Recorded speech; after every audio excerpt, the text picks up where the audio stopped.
자, 계속해서 마켓나우 2부로 이어가도록 하겠습니다. 어제 우리가 또 충격적인 정치적 리스크를 한번 맞으면서 전반적으로 조정이 나왔는데 일단은 오늘은 양시장이 안정을 찾으려는 모습은 보이고 있어요. 코스피, 코스닥 모두 보합권 수준에서 일단은 움직임을 나타내고 있습니다. 자, 비상계엄의 여파 그리고 이제 탄핵 정국으로 다시 전국이 돌입을 했습니다. 이러면서 시장이 어떻게 또 변할지 굉장히 불안정한 상황이 이어질 수밖에 없는데요.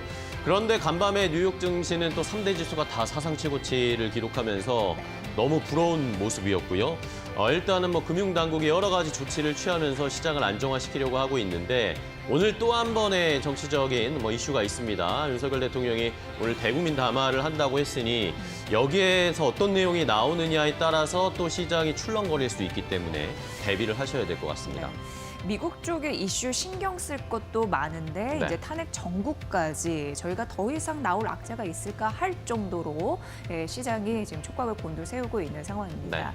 다만 미국발 영향 때문에 반도체가 그나마 시장을 어느 정도 지탱해 주고 있고 반도체의 외국인과 기관의 매수는 들어와 주고 있습니다. 하지만 이 정치적인 불확실성 과연 언제 잠잠해질지 이걸 좀 지켜봐야 되지 않을까 싶습니다. 네. 자, 오늘도 시장 장중에 계속해서 이슈들이 나올 것 같습니다. 면밀하게 체크를 해보셔야 되겠고요. 자, 그렇다면 오늘 시장을 움직이고 있는 이슈나 또 업종, 섹터는 뭘까요? 자세하게 제가 정리를 해드리도록 하겠습니다. 자, 이슈 브리핑 싱크풀을 통해서 시장의 분위기를 느껴보도록 하겠습니다. 어제와 비슷한 모양새이긴 한데 역시 계속해서 비상계엄의 선포 여파, 그 다음으로 또 이제는 탄핵 정국으로 돌입한 이 나라의 분위기 때문에 정치 관련된 테마주들이 기승을 부리고 있습니다. 보시는 것처럼 정치인들의 이름이 여기저기 보이는 시장의 상황이고요. 자, 여기에다 카카오 같은 경우에 최근에 카카오 그룹주들의 흐름이 좋았는데 어제는 또 이제 탄핵 수혜주로 카카오 그룹주들이 부각이 되면서 어제 많이 올랐다가 오늘도 관심도는 굉장히 많은데 어제 많이 올랐기 때문에 다시 하락으로 전환을 하면서 카카오 그룹주들은 전반적으로 파란불을 켜고 있는 상황입니다. 자, 이 외에도 STO 관련된 종목들 그리고 가상화폐 관련된 종목들이 관심을 또 많이 받고 있는 상황이고요. 상승하진 않지만 관심을 많이 받고 있고요. 반도체가 그나마 미국 쪽에서 이 반도체 관련된 칩 관련된 종목들의 주가 흐름이 좋았습니다. 이러면서 반도체가 모처럼 만의 반등세, 또 대왕거래 테마주는 어쨌든 또 윤석열 대통령의 탄핵 반대 피해주로 구분이 됐는데 오늘은 또 반등세를 나타내고 있네요. 어제 많이 빠졌던 것이 어느 정도의 또 반발 매수가 나타나고 있고 탄핵 정국이 어떻게 진행되느냐에 따라서 또 관련 종목들의 주가는 명암을 가를 수 있다는 거 잘 체크를 해보셔야 되겠습니다. 자동차나 게임, 콘텐츠 전반적으로 오늘 더 오르는 업종들은 많이 없는 상황입니다. 자, 이런 상황에서 시장에서는 또 어떤 이슈를 더 자세하게 살펴봐야 할지 첫 번째 이슈부터 함께 확인해 보도록 하겠습니다. 자, 일단은 시장에서 가장 관심이 가는 건 지금의 정치 현안입니다. 탄핵 정국에 다시 돌입됐습니다. 8년 전에 기억을 하실 텐데 탄핵 정국에 이어서 다시 한번 8년 만에 시장은 탄핵의 이 정치권에 주목을 할 수밖에 없는 상황입니다. 자, 민주당과 조국혁신당을 포함한 야당 6개 당이 대통령 탄핵 소추안을 어제 발의했고요. 오늘 새벽에 국회 본회의에 보고했습니다. 자, 이렇게 되면 이제 표결에 붙여지는 것입니다. 국회에서 국회의원들이 참석을 한 가운데 표결을 해야 되는데 300명의 국회의원 중에 200명이 동의를 해야 탄핵이 가결이 됩니다. 자, 이러면서 탄핵소추안 이제 내일이나 모레 지금 표결에 붙여질 것으로 예상이 되고 있습니다. 민주당이 지금 빠르게 진행할 것이다 라고 이야기를 했기 때문에 내일이나 내일 모레 이제 표결에 붙여지게 될 텐데요. 자, 일단은 탄핵소추는 국회의원 제적의원의 과반수 발의, 일단은 발의가 돼서 올려졌죠. 국회 제적의 3분의 2 이상이 찬성을 해야 가결이 되는 것입니다. 자, 과연 어떻게 될 것인가? 다시 한번 우리나라 역사적으로 세 번째 다시 한번 탄핵 표결이 붙여지게 되는 것인데요. 자, 일단은 아직까지는 안개 속입니다. 그런데 지금 국민의힘 쪽에서는 탄핵에 대해서 반대할 것이다라고 당론을 결정했다라는 소식이 오늘 아침에 계속 전해지고 있고요. 한동훈 국민의힘 대표가 탄핵안이 통과되지 않도록 노력할 것이다 라는 인터뷰를 했습니다. 여기에 추가적으로 그렇다고 해서 이 비상계엄을 선포한 것에 대해서 긍정하거나 동의하는 것은 아니다라는 스탠스를 이 선을 그으면서 대신에 탄핵엔 반대하더라도 윤석열 대통령이 국민의힘에서 탈당하도록 요구를 할 것이다라는 이런 의견을 내놨습니다. 국민들은 어떻게 받아들여질지 살펴봐야 되는 상황이고요. 일단은 시장은 탄핵 정국이 어떻게 돌아갈 것인지에 대해서 촉각을 곤두세우면서 정치인 관련된 종목들이 등락이 엇갈리고 있는 상황입니다. 자, 그렇다면 정치 관련 테마주들 어떻게 움직이는지 함께 확인해 보겠습니다. 네, 이재명 테마주는 오늘도 급등세 보여주고 있습니다. 4종목을 꼽아왔는데 4종목 다 어제 상한가로 종가를 마감을 했고요. 에이텍과 에이텍 모빌리티, 오늘 뭐 상한가 갔다가 상한가 풀리 흐름들로 하지만 여전히 급등세는 좀 유지하고 있는 모습이 나타나고 있습니다. 이 최대 주주와 이재명 대표가 관련이 있는 것으로 알려진 그런 부분이죠. 성남시장으로 있을 때 최대 주주가 그 성남 창조경제 CEO 포럼 운영위원 이쪽을 좀 맡았다라는 이슈 때문에 부각을 받은 바가 있습니다. 오리엔트 전공 같은 경우 상한가 아직 풀리지 않고 여전히 그 시세를 유지를 하고 있는데요. 이재명 대표가 그 청소년 시절에 오리엔트 전공 계열사에서 소년공으로 일했던 그 경험이 있다. 이런 이슈로 관련주로 부각되고 있는 거고요. 이 동신건설 같은 경우에도 그 본사가 이재명 대표의 그 고향이죠. 경북 안동에 위치해 있다라는 이유로 관련주로 언급이 되면서 오늘도 28% 급등세, 장중 상한가까지 갔던 걸로 알고 있는데 좀 풀린 흐름들은 나타나고 있습니다. 첼시스는 한동훈 대표 관련주인데요. 어제 한동훈 관련주도 급등한 흐름들이 있는데 일부 차익 실현 매물이 나타나면서 오늘은 15% 급락으로 좀 바뀌고 있는 흐름들이 첼시스에서는 나오고 있고 일부 관련주도 그런 흐름으로 보시면 도움이 되실 것 같습니다. 다음 테마 가보도록 하겠습니다. 자, 다음 살펴볼 이슈는 카카오 그룹주들을 좀 보겠습니다. 제가 앵커 브리핑에서 카카오 그룹주들을 한번 잘 볼 필요도 있겠다라는 그런 의견들도 말씀을 드렸는데 어제는 이 카카오 그룹주가 이번에는 정치 연관이 되면서 오히려 윤석열 대통령이 탄핵됐을 때 수혜주가 될 거다라는 그런 것들이 많이 부각이 됐습니다. 이러면서 어제 카카오 그룹주들이 일제히 상승세를 엄청나게 뿜어냈습니다. 최근에 한 달 정도의 경우에도 카카오 그룹주들이 전반적으로 반등을 나타내고 있었는데 어제 이런 이슈가 플러스로 한 숟갈 더 추가가 되면서 카카오 그룹주들의 상승 탄력이 어제 엄청나게 나왔죠. 카카오페이 같은 경우에는 어제 뭐 20% 넘게 급등했고 카카오도 8% 넘게 어제 급등하면서 거래를 마감했습니다. 자, 그런데 이제 너무 많이 올라온 걸까요? 일단은 좀 차익 실현 매물이 나오고 있는 상황이고 말씀드린 대로 탄핵안이 제출되니까 수혜주로 부각이 됐습니다. 자, 왜 그런가? 윤석열 대통령이 카카오 그룹주가 작년 11월이었습니다. 회의 중에 카카오 택시 횡포는 매우 부도덕하다라는 이야기를 콕 집어서 한 케이스도 있었고요. 자, 그리고 지난 7월에 카카오 그룹의 창업자죠. 김범수 경영쇄신위원장이 주가 조작 혐의로 구속됐다가 최근에 풀려 나왔습니다. 근데 그 당시에 구속될 당시에 도주 우려가 있다라고 하면서 구속을 했거든요. 그런데 이런 기업 수장을 도주 우려가 있다라고 하면서 구속하는 경우는 쉽지 않은 이례적인 상황이었습니다. 이러면서 카카오가 굉장히 좀 많이 찍혔구나, 이런 속된 말로 이런 의견들이 굉장히 많이 나왔습니다. 자, 이러면서 카카오 그룹주들 어제 상승 탄력이 굉장히 많이 나왔습니다. 어제 하루만 해도 2조 7천억 원 넘게 시가총액이 갑작스럽게 불어났고요. 이러면서 어제 급등한 것에 대한 차익 실현 매물도 나타났고요. 조금 전에 또 제가 말씀드린 것처럼 그런데 여당이 윤석열 대통령 탄핵안에 반대할 것이다라는 입장을 내놨기 때문에 이렇게 되면은 탄핵안이 가결되지 않은 거 아닌가라는 그런 의견들이 나오고 있고 그런 심리로 지금 카카오 그룹주들은 다시 좀 하락세로 전환하는 모습이 나타났습니다. 자, 그럼 카카오 그룹주들 어제 뜨거운 상승에 이어서 오늘은 어떻게 움직이고 있을까요? 함께 확인해 보겠습니다. 네, 오늘은 다시금 분위기가 전환이 됐죠. 하락세로 전환된 모습 나타내주고 있습니다. 어제 카카오페이가 22%나 급등해서 종가를 형성했는데 하루만 그 올해 전체 하락분 절반 이상을 되돌리는 흐름들이 나타나면서 카카오페이 같은 경우에는 또 시총 4조 원대를 훌쩍 웃도는 흐름들이 나타났습니다. 하지만 오늘 9% 약세 흐름 현재 시간대 보여주고 있고 장중에 시총 4조 원대를 하회한 모습도 일부 나타났다라는 점 말씀드리고요. 카카오 같은 경우에도 어제 8% 급등해서 마감이 됐고 시총 20조 원을 돌파하면서 마감된 흐름들이 있었는데 오늘 4.8% 다시금 좀 하락하는 흐름으로 장중 시총 20조 원도 하회하는 흐름들이 일부 나타났다라는 점 말씀드리겠습니다. 카카오뱅크 4.5% 약세, 카카오게임즈 역시 6.5% 약세 흐름으로 오늘 오전장을 보내고 있습니다. 자, 마지막 테마 가보도록 하겠습니다.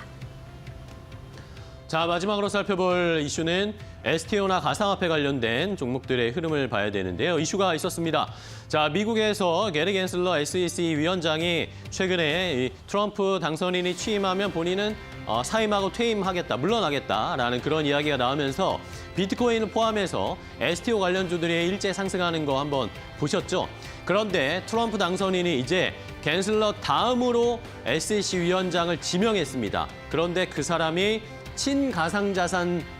가상자산에 굉장히 친화적인 인물이고요. 그리고 규제를 완화해야 된다라는 규제 완화론자입니다. 그러다 보니까 시장에서는 환호하고 있고요. 가상화폐, STO 관련된 종목들의 앞으로에 대한 기대감은 커지고 있습니다. 자, 말씀드린 것처럼 트럼프 당선인이 새로운 증권거래위원회 위원장에 폴 애킨스라는 사람을 지명했습니다. 폴 애킨스는 전에 SEC 위원이었고요. 그리고 토큰 얼라이언스 공동의장으로 활동을 했습니다. 뭐 STO나 가상화폐 관련된 이런 정책이나 의견들을 내는 이 토큰 얼라이언스의 의장이었던 것이죠. 그리고 최근에는 파토맥 글로벌 파트너스라는 이 컨설팅 업체를 창업을 해서 일을 하던 사람이었는데 이 사람을 새롭게 미국의 증권거래위원회 위원장, SEC 위원장으로 지명을 한 것이었습니다. 그 전에 게리 겐슬러와는 완전히 다른 스탠스에 있는 사람이기 때문에 이제 가상화폐, 코인 쪽의 시장 사람들이 굉장히 좋아하고 있는 상황이고요. 뭐 코인 쪽만 아니더라도 뭐 어쨌든 증권거래위원회가 전반적으로 주식시장과 관련된 일을 하는 사람이니까요. 규제를 완화해야 된다는 것에 굉장히 긍정적인 사람입니다. 이러면서 2007년에 어떤 언급을 했냐면 규제가 투자자들을 시장에서 몰아내거나 말도 안 되는 규정들이 그들의 투자 수익을 없애버려서는 안 된다. 그러니까 주식시장의 규제를 많이 철폐해줘서 수익을 많이 낼 수 있도록 도움을 줘야 된다라는 그런 생각을 가지고 있는 사람이기 때문에 시장에서는 환호하고 있는 상황입니다. 자, 미국에서 이러다 보니까 미국에서는 주식시장도 이런 인물들이 나타나니까 더 잘 가고 있는 거겠죠. 앞으로의 코인 시장 그리고 미국 시장의 흐름 여기에 우리도 연동이 돼야 하는데 이건 좀 아쉬운 상황입니다. 자, 그렇다면 관련된 종목들의 주가 흐름 함께 체크해 보겠습니다. 네, 가상화폐 STO 관련주 살펴보도록 하겠습니다. 하나투자증권, 가상화폐 거래소 두나무의 지분을 6% 정도 보유를 하고 있죠. 14% 급등세 보여주고 있는 상황이고요. 두나무 지분을 갖고 있는 우리기술 투자 같은 경우에는 다르게 10% 급락 보여주고 있습니다. 코인원 지분을 갖고 있는 2대 주주인 컴투스 홀딩스 같은 경우에 10.8% 급등세 보여주고 있고요. 그리고 빗썸 코리아의 지분을 갖고 있죠. 티사이언티픽 한 7.17%로 기록되고 있습니다. 오늘 4% 강세이고 위즈드 같은 경우에는 티사이언티픽의 그 지분 한 30% 이상 갖고 있는 대주주인데요. 관련주를 엮이면서 1% 상승하고 있는 흐름들이 나타나고 있습니다. 자, 시장의 분위기 함께 확인을 해봤는데 역시 이슈에 따라서 많이 변동성이 나타나고 있습니다. 자, 그렇다면 종목별 대응 전략 알아봐야 되겠죠? 어려운 시장에서 이데일리온 파트너와 함께 종목 전략 세워보시기 바랍니다.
네, 이데일리온 라이브 시간으로 이어가 보겠습니다. 오늘도 여러분들과 함께 여러분들의 궁금증들 실시간으로 해소해드리는 시간으로 준비했는데요. 채팅창을 통해서 궁금하신 점, 시장에 대한 의문들 남겨주시면 파트너님과 함께 이에 대한 해결책 모색하는 시간, 소통하는 방송으로 이어가 보겠습니다. 오늘 이 시간은 이데일리온의 이시호 파트너와 함께합니다. 안녕하십니까? 예, 반갑습니다. 네, 반갑습니다. 우리 청자님들께 인사 간단하게 부탁드리겠습니다. 네, 이번에 새롭게 오전 방송 진행하게 된 이데일리온 이시우 파트너입니다. 저 같은 경우는 뭐 여러 가지 앞서서도 이제 방송을 진행을 오후에는 하는데 오전에는 처음인 만큼 이제 시청자분들께 조금 이해하기 쉽게 설명드리도록 노력할 거고요. 특히나 이제 뭐 한 가지 종목 오래 가지고 가시는 게 좀 지겹다 하시는 분들을 위해서 최대한 좀 단기적으로 수급이 붙는 종목들 위주로 좀 빠르게 수익 낼 수 있도록 이렇게 도움을 드리도록 하겠습니다. 예, 앞으로도 좀 좋은 방송 위해서 많이 노력할 테니까요. 예, 좋게 봐주셨으면 감사하겠습니다. 네, 알겠습니다. 이슈 파트너와 함께 이제 시장 체크부터 어떠한 섹터와 종목군들을 눈여겨봐야 될지 하나하나 알아보도록 할 텐데요. 가장 먼저 시장에 대한 이야기부터 해야 될 것 같습니다. 미증시와 다르게 움직이고 있는 국내 증시, 이제는 좀 진정 국면에 들어갈 수 있는지 아니면 아직도 불확실성 국면에 있는지 궁금하신 분들 많으실 것 같습니다. 시장 체크부터 해주실까요? 네, 일단 뉴욕 증시는 전일도 뭐 3대 지수 모두 신고가를 갱신을 하는 모습을 보이면서 계속적으로 이제 우상향하는 모습을 보이고 있습니다. 특히나 이제 반도체 수출 제한 기대감으로 인해서 수출주, 기술주 위주의 좀 움직임이 나왔고요. 다만 국내 지수 같은 경우는 아무래도 이제 계엄령 선포 이후에 그에 대한 수혜를 받지 못하면서 디커플링 현상이 좀 심화되는 모습을 보였습니다. 하지만 이제 HBM 관련된 이제 반도체 관련된 종목들, 특히나 이제 SK 하이닉스라든가 일부 반도체 종목들로 수급은 붙는 모습을 보이고 있지만 아무래도 이제 국가 신뢰도가 좀 하향 조정됐다라고 볼 수가 있겠고 이로 인해서 우리나라가 여행 기피 국가로다가 좀 인식이 되는 모습을 보이면서 여러 가지 좀 부정적인 영향을 주고 있는 상황입니다. 특히나 이제 뭐 다음 주 같은 경우는 월요일 이제 대왕고래 관련 드릴십 워스트 카펠라가 부산항에 도착을 하는데요.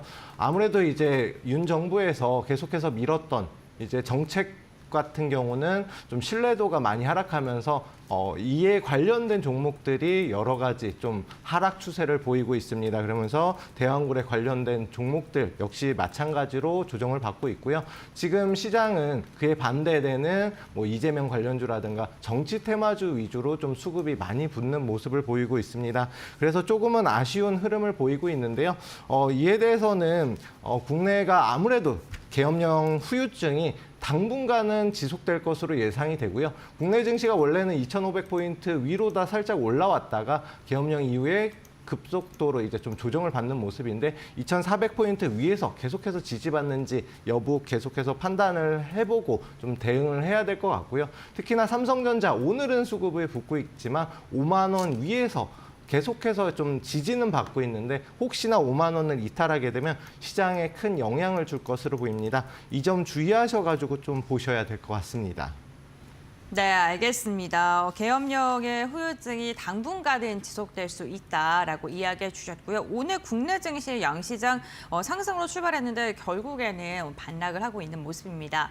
어쨌든 테마성 움직임이 강한데 사실 이 테마성 움직임으로 강하게 상승했던 일부 종목들 지금 상한가가 풀리는 모습도 나오고 있습니다. 변동성 굉장히 크기 때문에 접근 유의하셔야 될 것 같고요. 그렇다면 국내 증시 이러한 가운데서도 우리가 눈여겨볼 종목은 어떤 게 있는지 알아보도록 할 텐데요. 오늘 첫 번째로 이야기 나눌 종목은 뭘까요? 네, 오늘 처음으로 말씀드릴 종목은 금양이라는 종목인데요. 금양 같은 경우는 과거에 2차 전지주로 굉장히 좀 급등이 나왔다가 2차 전지주 대부분의 이제 조정을 받으면서 지금까지 좀 긴 조정을 받고 있습니다. 그런데 해당 종목 같은 경우 최근 들어서 이제 뭐 자사주 처분이라든가 재무 불안정으로 인해서 하락 추세가 계속 이어지다가 오늘장 잠시 미국 나노텍 에너지의 규모의 811억 규모의 원통형 배터리 수주 발주서를 받았다라는 소식에 단기적 반등은 나왔습니다. 오전장 잠깐 반등이 나왔다가 다시금 조금 조정으로다가 진행되는 모습인데 재무 자체가 너무 불안정하고 특히나 이제 뭐 대부업에서도 돈을 빌려서 쓴다라는 여러 가지 좀 안 좋은 악재들이 많이 나오고 있기 때문에 정말 단기적으로만 잠깐 뭐 수익을 내고 몇 프로라도 수익을 내고 당일 매도하는 원칙으로 다 진행하시면 모를까 좀 장기적인 추세로는 오히려 추가적인 조정 가능성이 높다라고 판단되는 위치인 만큼 그 점 주의하셔가지고 보셔야 될 것 같습니다. 네, 우선 금양에 대해서는 지금 급등을 할 때 따라가고 이러는 것보다는 좀 보수적인 말씀을 해주셨습니다. 변동성이 나타날 수 있다라고 이야기해 주셨고요. 두 번째 종목 확인해 볼 때는 사실 시장에서 제일 핫한 종목 중에 하나죠. 네, 네. 고려아연 이슈 한번 짚어보겠습니다. 네, 고려아연 같은 경우는 최근 들어서 계속해서 이제 경영권 분쟁 이슈로 인해서 시세가 급등이 나오고 있습니다. 심지어는 이제 기업령이 선포된 그 다음 날에도 다른 종목들이 조정을 받는 데 비해서 해당 종목 같은 경우는 우상향하는 모습으로 다 진행이 되면서 170만 원도 돌파를 한 상황이거든요. 그리고 오늘장에서도 좀 움직임이 계속해서 나오는데 다음 달 23일 임시주총이 열리고 그로 인해서 이제 경영권에 대한 재료 소멸 가능성이 있습니다. 하지만 단기적 추세는 지금도 아직 우상향하는 단계에 있고 그다음에 아직까지 시세 분출이 나오진 않았거든요. 마지막 이제 급등 이후에 좀 조정 국면으로 전환되기 전에는 항상 시세 분출, 대량의 거래 대금과 거래량을 포함한 시세 분출이 나오기 때문에 그 전까지는 충분히 좀 단기적 관점으로는 매수 매도 거래가 가능하고요. 그 이후 시세 분출 이후부터는 웬만하면 해당 종목을 포트에서 제외하는 전략이 오히려 더 좋지 않을까 싶습니다. 네, 알겠습니다. 아직 거래량이 동반된 시세가 분출된 건 아니기 때문에 조금 더 끌고 가도 괜찮다라고 말씀을 해주셨고요. 다음 달에 임시주총이 열리기 전까지 지분 경쟁은 더 치열해질 수밖에 없습니다. 이와 관련해서 변동성 나타날 수 있다라고 말씀해 주셨으니까요. 투자 포인트 참고해 보시면 좋을 것 같고요. 이제는 뭐 이슈와 섹터로 넘어가 보겠습니다. 사실 너무 많은 이슈들이 있어서 뭘 선정해야 될까 고민이 많으셨을 것 같은데 첫 번째 이슈는 뭘까요? 네, 일단 네. 가장 먼저 처음으로 말씀드릴 이슈 같은 경우는 아무래도 일론 머스크가 트럼프 당선에 좀 영향을 많이 끼쳤다. 특히나 홍보도 많이 했고 네. 그러다 보니까 트럼프도 일론 머스크가 굉장히 이제 천재적인 인재다라고 하면서 정부 정책에도 좀 포함을 시키는 모습을 보이고 있습니다. 그래서 일론 머스크가 오늘 이제 현지 시간으로 공화당 의회 지도자들과 함께 정부 개혁 관련돼서 논의를 예정을 하는데요. 그런 만큼 일론 머스크가 운영하는 기업인 뭐 스페이스 X라든가 그리고 테슬라 관련돼서 정부 정책을 갖다 좀 변경할 수 있지 않을까. 특히나 자율주행 관련돼서는 해당 자율주행의 법제화가 좀 빡빡하게 여러 가지가 있는데 그걸 갖다 좀 개선하는 법안을 마련하지 않을까라는 기대감이 있습니다. 그런 만큼 해당 관련된 종목들, 특히나 그 중에서도 SOS랩이라는 이제 자율주행 관련주가 있거든요. 오늘 국내 증시 같은 경우는 정치 테마주 그리고 반도체 쪽 제외하고는 대부분이 약세를 보이고 있는데 오히려 이럴 때 좀 조정을 받는 구간에서 SOS랩이라든가 관련 테마주들을 좀 살펴볼 필요가 있겠습니다. 특히나 4차 산업 관련주는 최근 들어서 AI 의료기기, 그다음 로봇주 등 자율주행 등 여러 가지 이제 종목들이 순환매가 이루어지고 있는 상황이거든요. 그래서 오늘 같은 조정장에 저점에 있는 종목들을 갖다가 매수 타점을 잡아볼 만하다라고 말씀드리겠습니다. SOS랩을 제가 말씀드렸는데 자율주행 관련주 중에서도 최근 상장한 신규 상장 종목 중에 하나이고요. 해당 종목이 현재 지금 제가 오후에 계속 말씀드렸던 이제 기발매매 기법이라든가 여러 가지 기법에 적용이 되는 위치입니다. 상승 이후에 단기적 눌림목 구간에서 다시금 반등이 나올 수 있는 그런 위치이거든요. 오늘 조정도 뭐 큰 폭의 조정은 아니고 한 6% 정도라고 하면 단기 상승 이후에 좀 물량을 소화하는 구간이다. 아직까지는 보시면은 상승 과정에서 상승 이후에 눌림, 상승 이후에 눌림을 갖다 반복하면서 우상향 중에 있는데요. 아직까지 시세 분출이 나오지는 않은 종목이다라고 말씀을 드리겠고요. 그리고 아주 IB 투자라는 종목이 있습니다.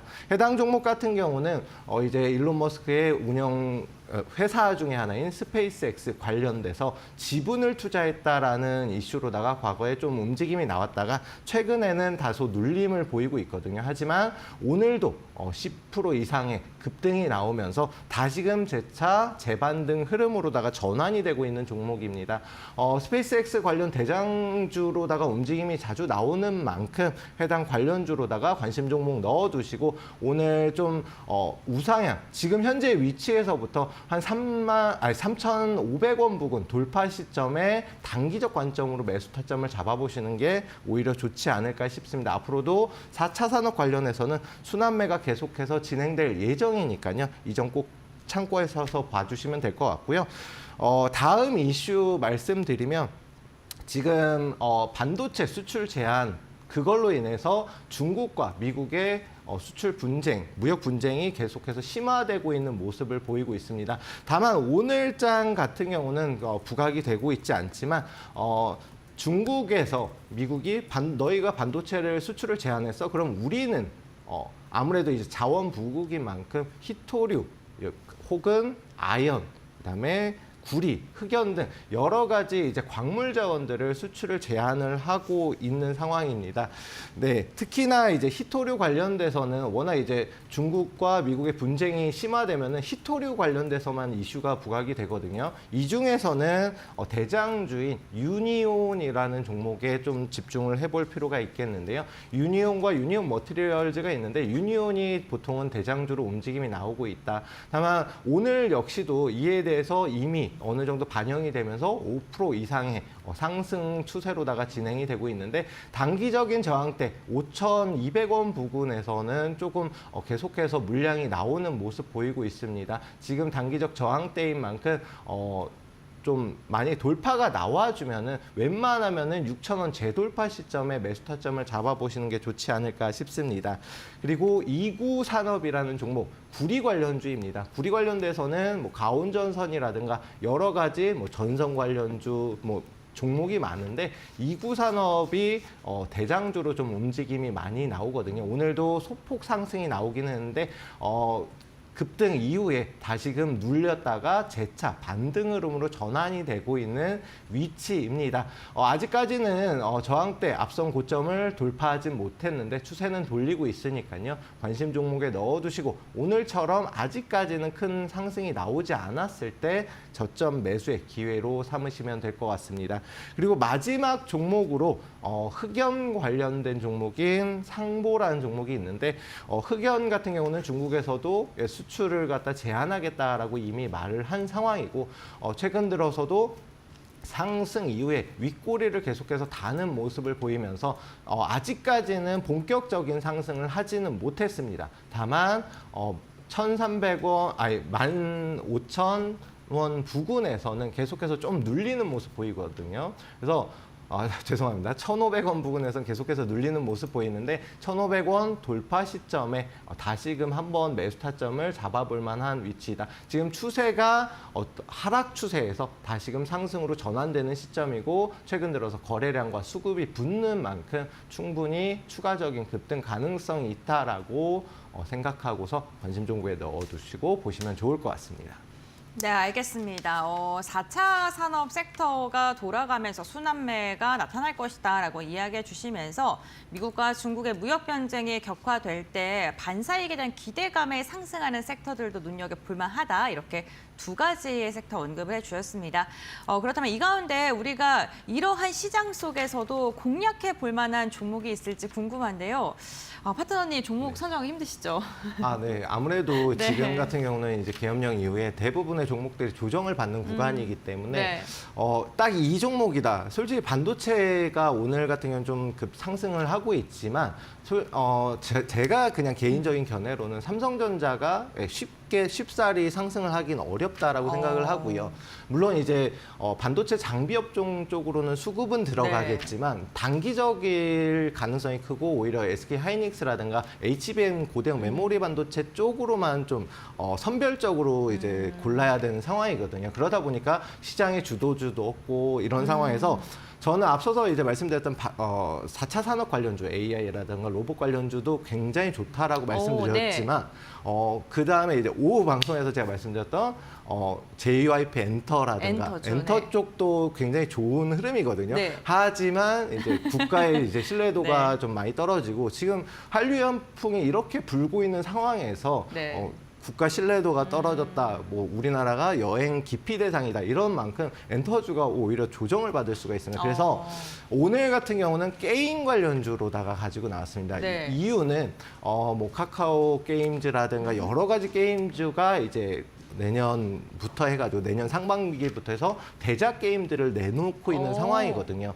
여기에 더해서 이제 뭐 컴투스 홀딩스 같은 경우는 코인 관련돼서도 좀 움직임이 나오고 있고 여러 가지 이제 게임 섹터들이 다시금 긴 하락 여러 가지 이제 정부 규제에 맞물려서 이제 좀 조정을 받았거든요. 근데 지금 같은 경우에는 계엄령 이후에 지금 정부에 대한 탄핵에 대한 이제 의견도 많이 나오고 있기 때문에 그에 대한 이제 정권이 바뀌면서 규제가 다소 완화될 것이라는 예상이 좀 지배적인 만큼 게임주가 다시금 상승이 나올 수 있지 않을까 싶습니다. 근데 여기에 더해서 오늘 소개해드릴 넥슨 게임즈 같은 경우에는요. 여러 가지 좀 워낙 좋은 게 많습니다. 매출이라든가 수익성도 매년 이제 개선을 하고 있는 상황에서 게임 업종 반등, 전환 흐름. 근데 퍼스트 디센던트라는 이제 슈팅 게임이거든요. 이 게임이 글로벌 매출 상위권을 계속해서 기록을 하고 있고 2024년 플레이스테이션 어워즈에서 파트너상을 수상한 만큼 매년 이제 해당 게임이 순위권에 우수하게 들어있으면서 매출이라든가 수익성이 굉장히 기대가 되는 종목이다라고 말씀을 드리겠고 최근 들어서 코인이 굉장히 급등을 하고 있잖아요. 코인이 굉장히 급등을 하고 있는데 뭐 1억 원을 넘어가는데 전 세계에 이제 코인을 갖다가 보유하고 있는 상장사 중에 14번째로 많은 코인을 보유하고 있고요. 이게 한화로는 2,200억 원 이상을 보유하고 있습니다.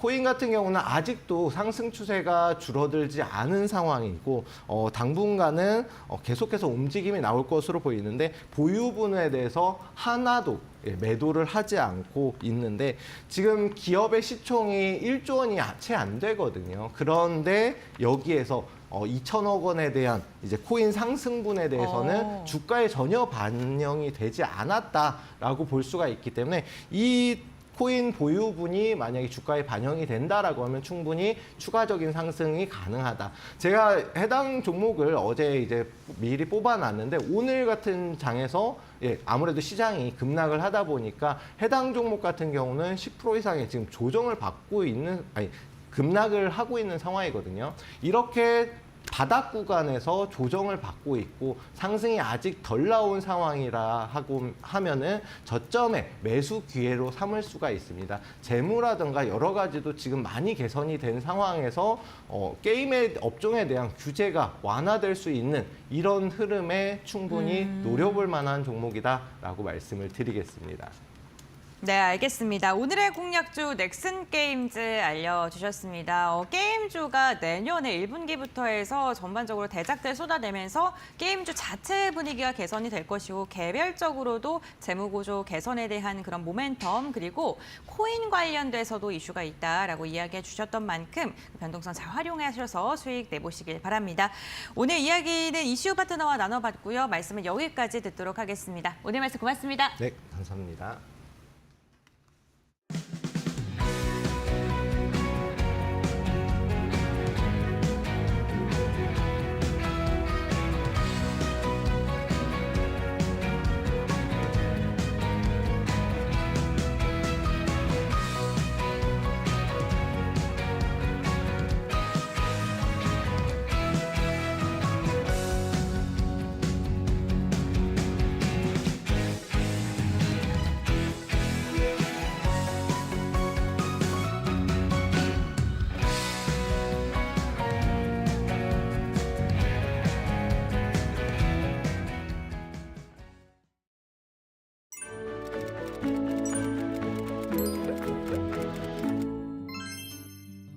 안녕하세요.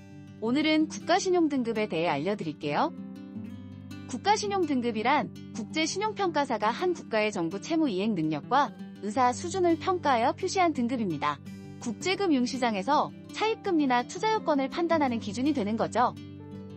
미국의 스탠더드 앤드 푸어스, 무디스, 피치 레이팅스 등 유명 국제신용평가기관이 해당국의 정치체제의 안정성, 국가안보상의 위험 등 정치적인 요소와 경제성장률, 외채 규모, 대외 채무 불이행, 경험 등 경제적인 요소를 종합적으로 고려하여 국가신용등급을 평가하게 됩니다.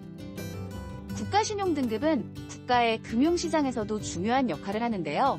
높은 신용등급을 가진 국가는 외국인 투자자들로부터의 신뢰를 얻을 수 있으며 채권을 더욱 쉽게 발행할 수 있습니다. 또한 신용등급이 높은 국가는 대출 시 금리가 낮아지는 혜택도 받을 수 있죠. 또한 해당 국가의 기업 및 금융기관 등 민간기관의 신용등급을 판정하는 기준으로도 작용합니다. 따라서 국가신용등급은 국가의 경제 발전과 안정에 상당한 영향을 미치게 됩니다. 국가신용등급은 일반적으로 투자등급과 투기등급으로 나뉘는데요. 등급을 표시하는 방법은 평가기관마다 차이가 있으니 화면을 확인해주세요. 추가로 현재 대한민국도 말씀드릴게요. 대한민국 국가신용등급은 더블A급으로 2010년 이후 안정적인 신용등급을 유지하고 있습니다.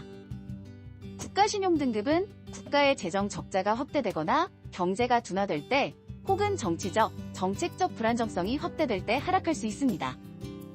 그래서 정부나 중앙은행은 신용등급을 유지하거나 향상시키기 위해 재정정책과 통화정책을 신중하게 운용합니다.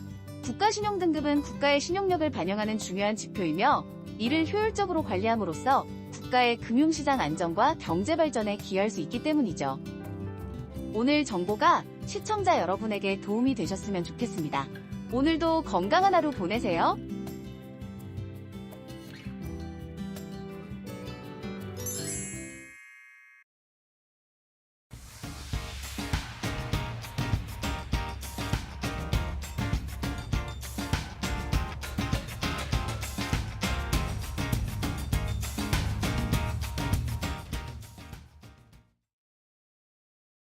자, 이데일리 TV 인사이트로 이어가도록 하겠습니다. 일단은 중국 시장의 개장 상황을 살펴봐야 되겠는데 어제 홍콩이나 중국 항생지수 모두 중국 상해 종합지수 모두 하락하면서 마감을 했죠. 어제 중국 상해 종합지수가 0.4%, 홍콩 항생지수는 약보합권 정도에서 마무리가 됐는데 오늘 홍콩 항생지수가 조금 더 많이 떨어지고 있고 중국 상해 종합지수는 약보합권 수준에서 출발을 했습니다. 중국 상해 종합지수 0.3%대 하락세, 홍콩 항생지수는 낙폭이 조금 더 깊게 0.8% 하락으로 출발을 한 상황입니다. 최근에 중국 시장 어쨌든 계속 좀 횡보하는 모습을 나타내고 있으니까요. 흐름 잘 체크를 해보시고요.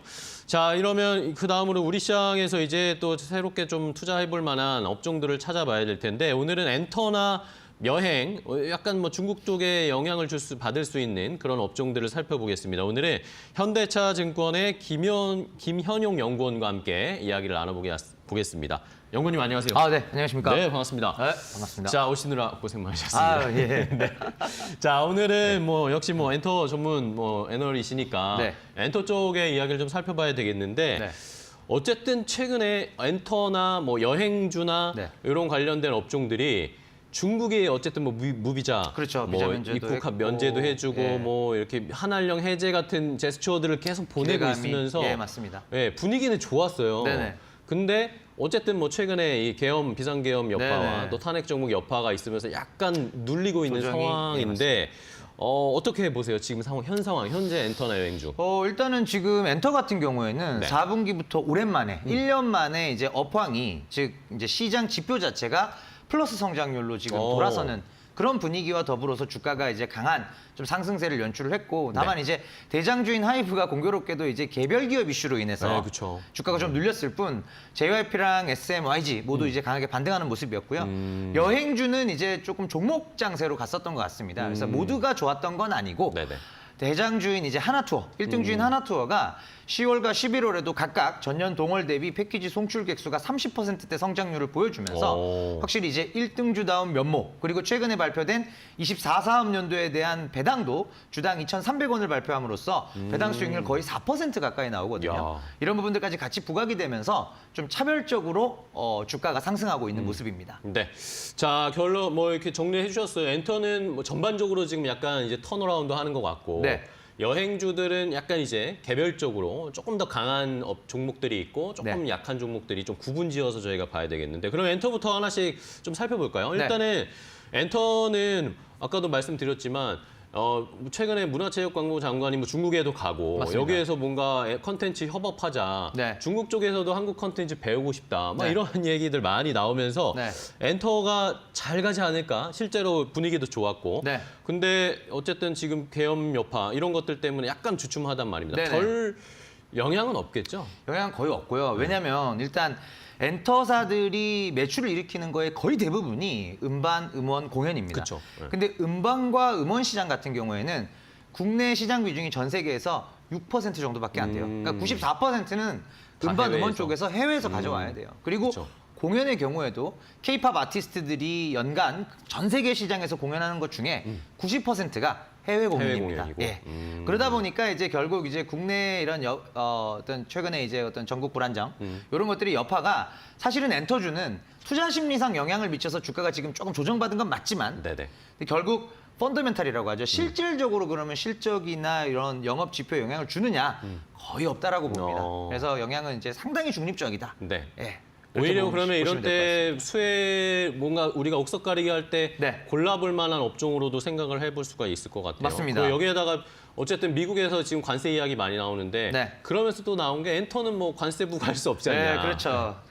뭐 사실 이제 영향권 완전히 밖에 있어요. 그렇기 때문에 이제 뭐 트럼프 정부 출범과 관련해서도 뭐 피해를 볼 것도 없고 이익을 볼 것도 없죠. 근데 이제 K-팝 아티스트들이 이제 시장이 돌면서 내년도에는 네. 사실 그동안 굉장히 난공불락의 시장이었던 미국과 유럽 시장이 이제는 많이 열렸어요. 그래서 숫자로 좀 말씀을 드려보면은 네네. 올해 미국 유럽 등지에서 즉 소위 말하는 서구권에서 K-팝 아티스트의 모객력은 아직은 연간 240만 명밖에 안 됩니다. 240만 명. 네, 근데 내년에는 이게 540만 명으로 두 배 이상 는다고요? 예. 와. 그리고 그 부분을 가장 직접적으로 이제 암시를 해준 시장의 방향성을 암시한 게 지지난주쯤이었죠. 스트레이키즈의 예. 25년도 월드 투어 발표였습니다. 예. 이때 나왔던 투어의 규모도 규모지만 전체 180만 명으로 예상되는 총 규모 중에서 65%가 서구권 공연입니다. 미국이나 유럽 쪽, 맞습니다. 북미나 유럽 쪽이. 예, 맞습니다. 이런 부분들이 결국은 이제 앞으로의 시장의 방향성을 명확히 보여줬고 미국과 유럽, 호주 두드리면 열리는구나. 그 부분이 내년도에 엔터주의 이익 성장을 이끄는 실질적인 동력입니다. 좋습니다. 네. 자, 이렇게 뭐 국내 전국 불안에도 좀 멀어져 있고 네. 관세 영향도 안 받는 맞습니다. 것이고 그러다 보니까 오히려 이런 틈새를 저희가 많이 공략을 해야 될 텐데 네. 자, 그럼 뭐 말씀해 주신 것처럼 스트레이키즈 이야기가 나왔으니까 네. 그냥 JYP 보겠습니다. 맞습니다. JYP 주가가 요즘 네. 바닥 찍고 많이 올라왔더라고요. 굉장히 많이 올랐죠. 네. 예. 그런 거 보면은 작년이었나요? 박진영 대표가 네네. 주식 사야 된다. 사야 된다. 예. 근데 공교롭게 그만하고 나서 엄청 떨어졌잖아요. 네, 그렇죠. 그 직후에는 떨어졌죠. 네, 예. 그러면서 주변에서는 말들이 많았습니다. 이게 뭐냐? 네, 막 네. 이런 말들 많았는데 네. 뭐 지금 시간이 어쨌든 지나고 보니까 네. 그 말이 맞는 걸 수도 있었어요. 결과적으로는 또 맞았던 게 된 거죠. 그러니까요. 예, 최근 이제 뭐 4만 원대 후반에서 네. 8만 원 가까이 갔다가 이제 조금 조정을 받은 7만 원 한 중반에서 이제 공방을 펼치고 있는데 네네. 기본적으로 이제 스트레이키즈가 너무나도 잘 된 것. 그러니까요. 이번 월드 투어에서 확실히 입증이 됐고요. 그것뿐만 아니라 사실 이제 트와이스도 그러니까요. 4세대 걸그룹과의 어떤 그 치열한 경쟁에서 이제 아무래도 전성기는 좀 지나간 게 아니냐. 밀리나 싶었는데. 네, 그런 우려가 있었지만 네. 결과적으로 올해 2024년도에 K-팝 걸그룹들 중에서 음반 판매량이 제일 많고 공연 모객 수가 제일 많은 게 각각 트와이스입니다. 그런가요? 네, 그런 부분들이 결국 이제 완전체뿐만 아니라 저력이 있네요. 여러 가지 유닛이나 솔로 조합을 통해서 말씀하신 대로 3세대 선배의 저력 그러니까요. 이런 부분들을 확실히 보여주면서 JYP가 최근에는 이제 시장에서도 가장 좀 각광을 받는 모습입니다. 그렇습니다.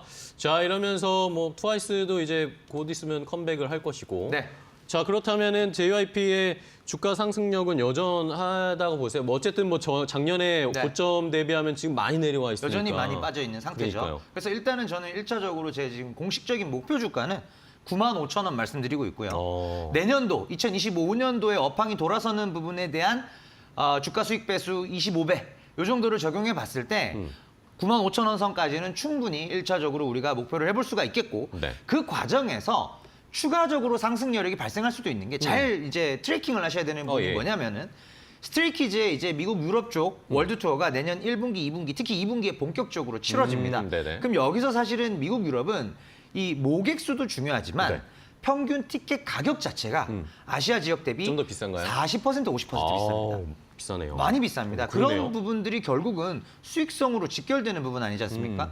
예, 그러니까 이제 그런 부분들이 우리가 지금 매출 정도는 이제 비교적 높은 확실성으로 추정이 되지만 그런 수익성이 어디까지 좋아질지 이런 부분들이 이제 플러스 알파로 작용을 할 수가 있어서 일단 저희가 1차적인 공식 목표가 95,000원 말씀드리지만 그런 2분기에 대규모 월드 투어의 상황에 따라서 네네. 추가적으로 그 상방이 열릴 가능성도 얼마든지 있다. 이렇게 말씀드리겠습니다. 그렇죠. 미국이나 북미 쪽은 어쨌든 이 공연이나 엔터테인먼트의 티켓 가격이 높으니까. 맞습니다. 근데 이 모객 수도 늘어나게 되는데 네. 가격도 훨씬 더 비싸니까 네. 이게 만약에 실적에 반영이 되기 시작하면 네.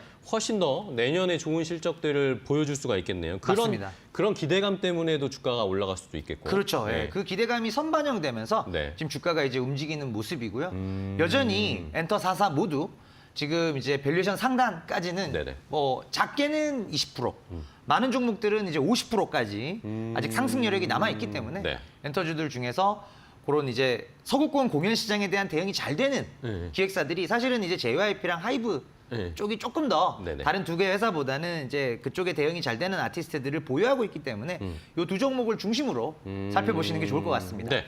자, 그럼 하이브 뭐 때마침 말씀해 주셨으니까.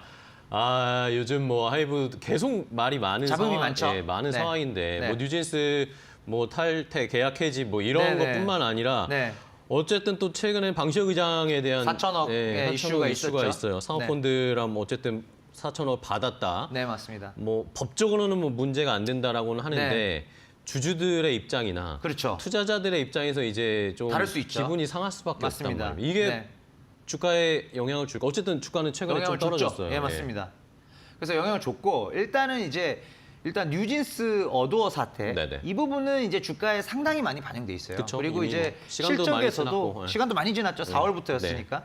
실적에서도 대부분 이제 좀 빠져 있기 때문에 네. 이 부분은 더 이상 이제 크게 그러니까 여기서 더 나빠지는 변수로 작용하지는 않을 것 같아요. 그러면은 네. 연구원님도 만약에 하이브 주가 목표 주가 책정한다고 하면 네. 어도어 거는 제외하고 맞습니다. 계산하세요? 맞습니다. 지금 제외를 해야 되는 상황이고요. 네. 제외하면은 이제 뭐 그래도 목표 주가가 31만 원 정도 나옵니다. 31만 원. 예, 예. 오. 지금 주가에서 약 한 50% 정도의 네. 상승 여력이 있고 이 내년도에 영업이익 성장률이 70% 이상이거든요. 그래요? 제일 높습니다. 오. 덩치가 제일 큰데도 성장률이 제일 좋아요. 오. 그게 가능한 이유가 결국은 그러니까 방탄소년단이죠. BTS. 예, BTS가 6월 22일이면 모두 이제 완전 국방의 재가 의무를 되니까. 마치고 네. 예. 그때부터 1년 안에 대규모 월드 투어를 떠날 겁니다. 네. 그렇죠. 완전체가 되고 나서부터 네. 이제 투어를 돌기 시작해 하면 네, 맞습니다. 어쨌든 하반기부터는 그게 잡히겠네요. 맞습니다. 뭐 네. 빠르면 한 4분기, 네. 늦어도 2026년 1분기부터는 이제 그 실적들이 잡히고요. 그러니까 오. 공연 쪽은 그러하고 공연보다 더 앞단에서 반영될 수 있는 게 MD 컨텐츠 그리고 음반입니다. 음반 음원은 아무래도 이제 늦어도 4분기 중에는 발매가 될 것으로 보고 있고요. 또 이제 MD 컨텐츠 같은 이제 것들이 늘 걸로 보는 이유는 네네. 내년도가 화양연화 10주년이에요. 지금의 글로벌한 BTS를 있게 해준 첫 어떤 시발점이 됐던 앨범이 2016년도에 발매된 화양연화 앨범이지 않습니까? 10주년이군요. 그거에 딱 10주년이 내년 25년 4월 29일이기 때문에 그때쯤을 기해서 무료 이벤트들이나 뭐 팝업 스토어나 굿즈 이런 것들이 좀 많이 나올 거예요. 그런 부분들에 대한 매출이 사실상 이제 내년 하반기부터 3분기부터도 직접적으로 많이 잡힐 것 같습니다. 네. 자, 그럼 말씀해 주신 것처럼 어쨌든 BTS의 완전체를 기대해봐야 하는 상황. 4월부터 네. 그런 것들을 이벤트, 10주년 기념 이벤트를 시작하면서 네. 이제 다들 멤버들이 전역해서 완전체가 되면 그렇죠. 6월 말이 되면 하반기부터는 뭐 음반이든 앨범 준비, 공연이든 맞습니다. 쭉 가면서 내년 뭐 연말까지 가면 어쨌든 그런 실적이 다 반영되면서 내후년까지도 반영되죠. 그쵸. 계속 투어가 그러면은, 길게 이어지니까요. 그쵸. 성장률을 내년에 굉장히 높게 보고 계시는 네네. 거네요. 맞습니다. 그러면은 뭐 지금의 하락은 오히려 기회라고 보시는 거예요? 맞습니다. 오히려 지금 이제 엔터 4사가 모두 반등을 시작한 이래로 그쵸. 주가가 괴리가 벌어졌어요. 네. 하이브는 거의 못 오르고 JYP와 SM이 특히 많이 오르면서 그쵸. 세 개 기업, 이 세 회사의 소위 말하는 퍼 멀티플이, PER 멀티플이 거의 비슷합니다. 20배, 21배, 22배로 다 비슷해요. 아, 그래요? 그럼 지금 상태에서 똑같이 21배라면 그렇죠. 하이브를 살까? 뭐 예를 들면 SM을 살까? JYP를 살까? 그쵸. 당연히 하이브로 안 가는 게. 올라간 걸 사야죠. 신규 매수 또는 추가 매수, 소위 말한 추매를 하겠다라고 보면은 JYP나 SM을 급하게 팔 필요는 없지만 하이브 쪽을 신규 매수하는 게 맞다라고 보는 거죠. 예. 오히려 지금 하락되어 있고 네. 가격이 낮아져 있으니까 내년까지 그냥 기다리는 전략으로 맞습니다. 마음 편하게 오히려 더 가져갈 수 있겠네요. 맞습니다. 좋습니다. 네. 자, 하이브도 이렇게 내년에 긍정적이라고 평가를 해주셨고 네. 하나는 또 최근에 큐브엔터 큐브엔터, 예, 맞습니다. 큐브엔터가 저는 사실 이 걸그룹 여자아이들은 잘 몰라서 그랬는데 네네. 이 이슈가 굉장하더라고. 재계약이 다 됐다는 거에 맞습니다. 주가가 바로 반응이 왔어요. 세게 반응이 네. 왔죠. 저는 재계약이 됐고 사실은 이 부분에 대해서 민감하게 반응할 수밖에 없었던 게 네. 이제 큐브 엔터를 비롯한 이제 소위 말하는 이제 빅4를 제외한 기획사들은 특정 아티스트에 대한 의존도가 사실 높을 수밖에 없고요. 그렇죠. 큐브 엔터 전체 뭐 음반 판매량이나 공연 모객 수 이런 거에 있어서 여자아이들의 이제 매출 비중 의존도가 사실은 뭐 70%가 그쵸. 훌쩍 넘거든요. 절대적이죠. 예, 절대적인 상황이다 보니까 이제 전원 재계약이 안 됐을 경우에 이제 추가 활동에 대한 우려가 컸었던 게 사실이고요. 그 부분이 해소가 되면서 강한 반등이 한번 나왔었습니다. 네, 좋습니다. 자, 큐브엔터도 그렇고 뭐 이제 YG 쪽에서도 뭐 블랙핑크 뭐 돌아온다 뭐 그런 이야기들도 있고 뭐 어쨌든 맞습니다. 내년에는 다시 이런 아이돌이나 네. 이 엔터 쪽에 관심들이 많아지고 BTS가 일단 돌아오니까 맞습니다. 그게 제일 큽니다. 네, 전반적으로 관심 집중도가 좀 높아질 수 있다라는 기대감은 드네요. 네. 자, 그러면은 이거는 뭐 갑자기 생각나는 건데 네네. 그러면은 연구원님은 엔터주 중에 내년에 탑픽으로 뭐 보세요? 내년 탑픽은 지금 하이브입니다. 하이브요. 네. 하이브로 예. 저희가 31만 아까 주셨죠? 예, 맞습니다. 31만 원. 31만 원으로 엔터주 탑픽은 하이브로 보시고 자, 그런 다음에 뭐 콘텐츠도 좀 네. 살짝 뭐 갑자기지만 좀 질문을 드리겠습니다. 네네. 어쨌든 콘텐츠 관련 종목들도 최근에 약간씩 움직이고 있습니다. 움직이고 오르고 있잖아요. 있고, 예. 중국 이야기가 나오니까 맞습니다. 또 반응이 나오는데 네. 어쨌든 지금 12월에 가장 주목이 되는 건 어쨌든 오징어 게임 2 맞습니다. 시즌 드라마죠. 2가 이제 연말쯤에 공개가 되잖아요. 맞습니다. 요거에 관련돼서는 어떻게 전반적으로 콘텐츠 너무 안 좋았는데 네. 전반적으로 좀 반전에 힘을 줄 수 있을까요? 일단 드라마 시장 자체가 올해까지 2년째 역성장이에요. 네. 많이 위축되어 있습니다. 그쵸. 근데 이제 최근에 스튜디오 드래곤 같은 이제 대장주의 반등을 보면서 우리가 관측되는 사실은 뭐냐면 네네. 내년도에는 주요 채널들이 드라마 편성들을 지금 늘리고 있고요. 그리고 또 하나가 대작들이 다시 돌아온다는 거죠. 그래서 이제 사실은 이제 드라마 제작사 같은 종목들은 뭐 사실 바스켓으로도 많이 보시지만 또 개별주 그쵸. 실제로 내년 뭐 1월 달에 공개되는 TVN 토일 드라마인 별들에게 물어봐 이런 500억짜리 드라마가 야. 이제 제작사 키스트 거거든요. 네네. 키스트가 이제 제작에 참여 주도로 이제 제작을 했고 그리고 또 이제 1분기나 늦어도 상반기 정도에 나오게 될 총 제작비 600억짜리 대작인 이제 폭삭 속았수다 이런 것도 네. 펜엔터예요. 그러니까 그런 개별 종목들의 소위 이제 회심의 그쵸. 한방이 내년 상반기에 대작 드라마들이 좀 나옵니다. 그래서 그런 부분들을 좀 목전에 두고 사실 주식은 또 이제 미리 선반영하는 그쵸, 부분이 그쵸. 있기 때문에 좀 미리 좀 담아두시면 그쵸. 그래도 좀 좋은 결과가 있지 않을까 싶습니다. 좋습니다. 네. 내년에 대작들 미리미리 한번 좀 담아서 움직이기 전에 이 그렇죠. 콘텐츠주들의 특징은 예. 이 대작이 빵 터졌을 때 그때 팍 올라가니까 그렇죠. 미리 저희가 예, 미리 좀 사놓고 선취하는 네. 게 좀 중요할 것 같고요. 사놓고 기다려야 되겠죠. 네. 좋습니다. 자, 그러면 이제 여행 쪽도 볼게요. 네. 어쨌든 중국의 무비자로 이제 열었습니다. 우리나라 관광객 많이 와라라고 그냥 대놓고 지금 맞습니다. 사인을 하고 있어요. 네네. 제 주변에도 내년에 중국 여행 좀 가봐야 되는 거 아닌가? 꽤 그런, 있습니다. 네, 그런 이야기 맞습니다. 하시는 분들 굉장히 많더라고요. 네. 자, 그런데 이것도 어쨌든 뭐 단기적인 이슈일 것 같긴 하지만 네. 계엄 이야기가 나오니까 네. 해외에서 막 갑자기 우리나라를 여행 위험국 뭐 이런 이야기로 네. 뭐 길게 가지는 않겠죠. 그렇죠, 그렇죠. 근데 이제 여행 위험국으로 이렇게 해외에서 지정하는 것들은 입국하시는 분들의 이슈인 거죠. 그렇죠, 그렇죠. 지금 이제 보통 우리나라의 여행사들은 아웃바운드, 한국 밖으로 분들이 나가는 출국하는 것을 베이스로 사업을 하고 계시거든요. 그렇기 때문에 이 부분은 영향은 크진 않다. 뭐 직전 사실 탄핵 전국인 2016년 12월 직후 2017년도를 보시면 네. 실제로 입국자 수는 많이 늘었어요. 네. 23% 늘었고, 18% 늘었고, 죄송합니다. 출국자 수가 18% 늘었고, 입국자 수가 많이 줄었더라고요. 그래서 입국 쪽은 조금 영향을 받는다. 다만 한국 분들의 출국에 있어서는 크게 영향은 없을 것으로 없겠죠. 보고 있고, 네. 그렇기 때문에 하나투어, 제가 아웃바운드 사업을 하는 하나투어의 실적도 뭐 약간의 투자 심리상의 이슈가 있는 것이지 실질적인 영향은 크지 않다. 이렇게 보고 있습니다. 좋습니다. 자, 네. 그러면은 어쨌든 뭐 지금은 뭐 해외여행 가시는 분들 너무 많으니까 맞습니다. 뭐 네. 국내 여행보다 뭐 제주도 항공편 줄이면서 지금 네. 뭐 항공사들도 중국, 일본 뭐 해외 그렇죠. 쪽으로 근거리 항공편을 쪽으로, 예, 엄청 맞습니다. 늘리고 있다고 네. 하더라고요. 네. 그러면은 자, 여행주들 뭐 전반적으로 실적은 개선이 되고 있는 건지 네. 그러면서 뭐 탑픽을 하나 골라보겠습니다. 여행주 중에 아까 뭐 살짝 언급은 네. 해주셨지만 어떤 거 볼까요? 하나투어입니다. 하나투어? 네. 넘버 그리고 원을 봐야 하나투어만 보시면 됩니까? 될 것 같습니다. 하나 오지? 네. 하나만 보면 될까? 하나만입니다. 네. 왜냐하면 일단 이제 이게 시장 회복세로 들어가면서 네. 확실히 일등주로의 쏠림도 있지만 하나투어의 전략 자체는 패키지 시장이 다소 사양화에 대한 우려가 있다는 것을 인정하고 간다는 것입니다. 아. 그래서 패키지를 정말 한 번도 가지 않았을 분들이 들어올 만한 패키지, 예를 들면 남극, 티베트, 네. 그런 뭐 사우디아라비아, 네.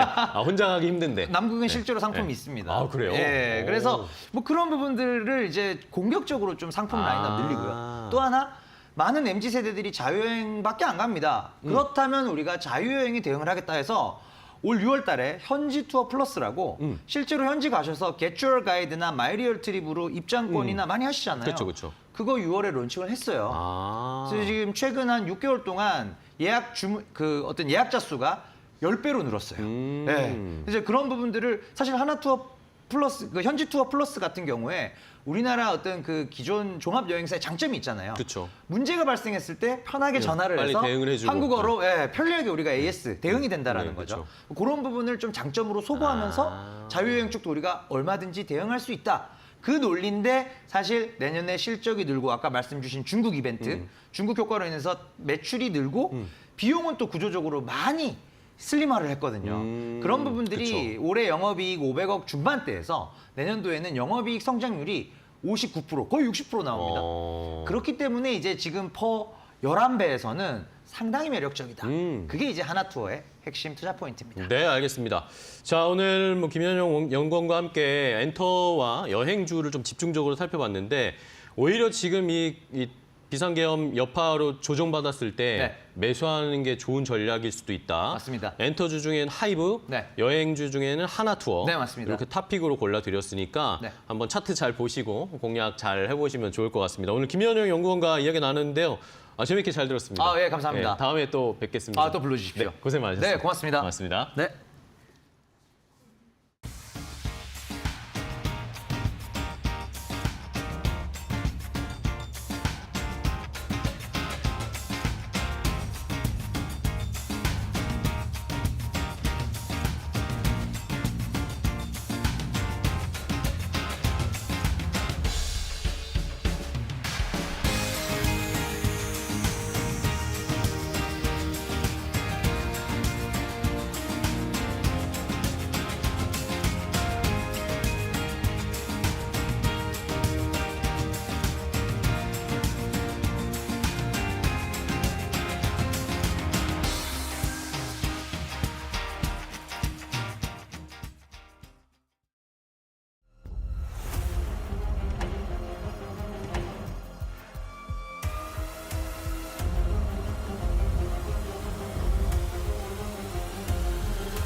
안녕하세요. 메이토코 신섭입니다. 오늘의 주제는 일본 니케이 대만 가권 상승 모드 진입. 대한민국 증시 2,400 지지 테스트.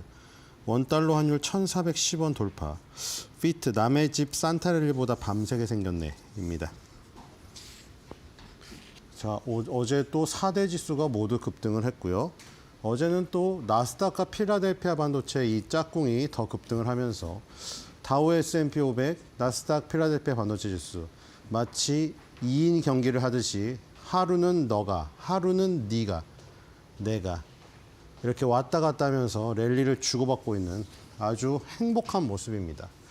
자, 다우존스 지수는 45,000에 안착이 됐고요. 지금 한 6일 동안 옆으로 기고 있는데 또 마찬가지죠. 상승세의 힘의 세기, 올라갈 때는 세고 길고 조정받을 때는 짧고 약하다. 지금 계속 이게 반복되고 있습니다. 여기 또 추가 상승이 가능한 지금 모습을 만들고 있죠. 만약에 이게 정말 이 상승세의 힘이 약하다면 밑으로 확 꺾입니다. 근데 지금 전혀 꺾이는 모습이 아니고 위로 올려치고 있죠. 자, 정말 조만간 5만도 가능한 지금 기세 대단합니다. 자, 뒤로 가겠습니다. 부럽죠. 자, 어제는 또 이제 나스닥이 내가 뒤처질 수 있냐 하면서 완전히 갭 상승을 날려버렸습니다. 그렇죠? 여기 구멍이 생긴 거, 이걸 갭이라고 하죠. 이 갭 같은 경우에는 한 3일 내에 메꿔지지 않으면 엄청 강해지게 됩니다. 그리고 만약에 이런 식으로, 물론 이건 일봉이라서 짧은 흐름일 수 있지만 이런 것들이 다 주봉, 월봉에도 적용이 되니까요. 여기에 아일랜드처럼 이렇게 섬으로 뜬 거 있죠. 이렇게 되면 추세 전환입니다. 단기적으로. 여기서 상승 갭이 나왔는데 하락 갭이 나와서 장군, 멍군을 받아쳤죠. 그리고 이렇게 섬처럼 떠 있는 모습, 이걸 아일랜드 갭이라고 합니다. 그럼 이제 바로 추세 전환이 된 거죠. 하지만 하락 갭이 나왔지만 3, 4일 만에 다시 메꿔버리자, 그렇죠? 거기에 중요성이 떨어져 버린 거죠. 그리고 여기서 갭상승이 또 나왔죠. 그 다음에 이제 완벽하게 고점을 돌파하는 갭상승이 또 나왔습니다.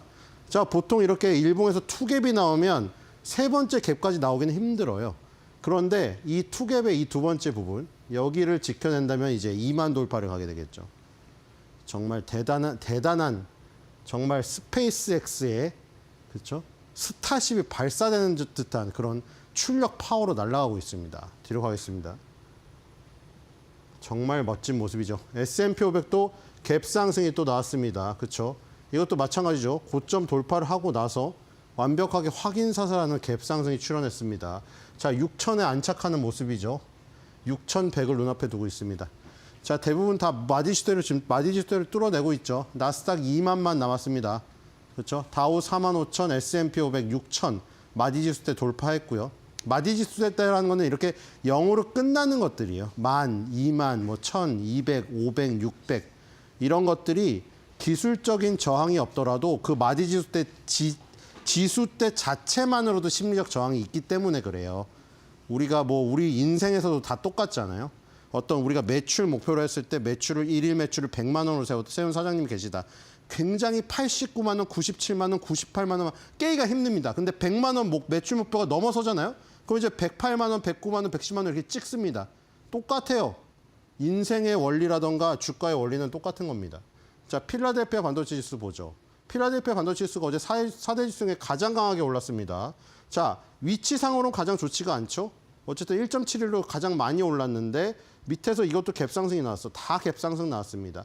요거는 갭상승이 나왔지만 정말 위에 밀집된 이동평균선이 많기 때문에 좀 시간이 걸릴지 모르겠는데 다우나스닥 S&P 500이 갔기 때문에 필반도 곧 따라가리라 생각이 되고 얘는 걱정할 이유가 없겠죠. 자, 뒤로 가겠습니다. 미국이 너무 굳건하고요. 자, 독일 닥스도 갭상승입니다. 강대국 지수 중에 갭상승이 안 나온 지수가 없었어요. 이렇게 되면 산타를 향해 가는 것이거든요. 자, 갭상승이 나와서 한 번 더 뿜어냈죠. 자, 여기도 마찬가지죠. 이런 고점의 매물대들을 돌파할 때는 이렇게 장대 양봉 내지는 그렇게 아까 전에 갭상승이 나오지 않으면 이런 부분을 돌파시킬 수가 없습니다.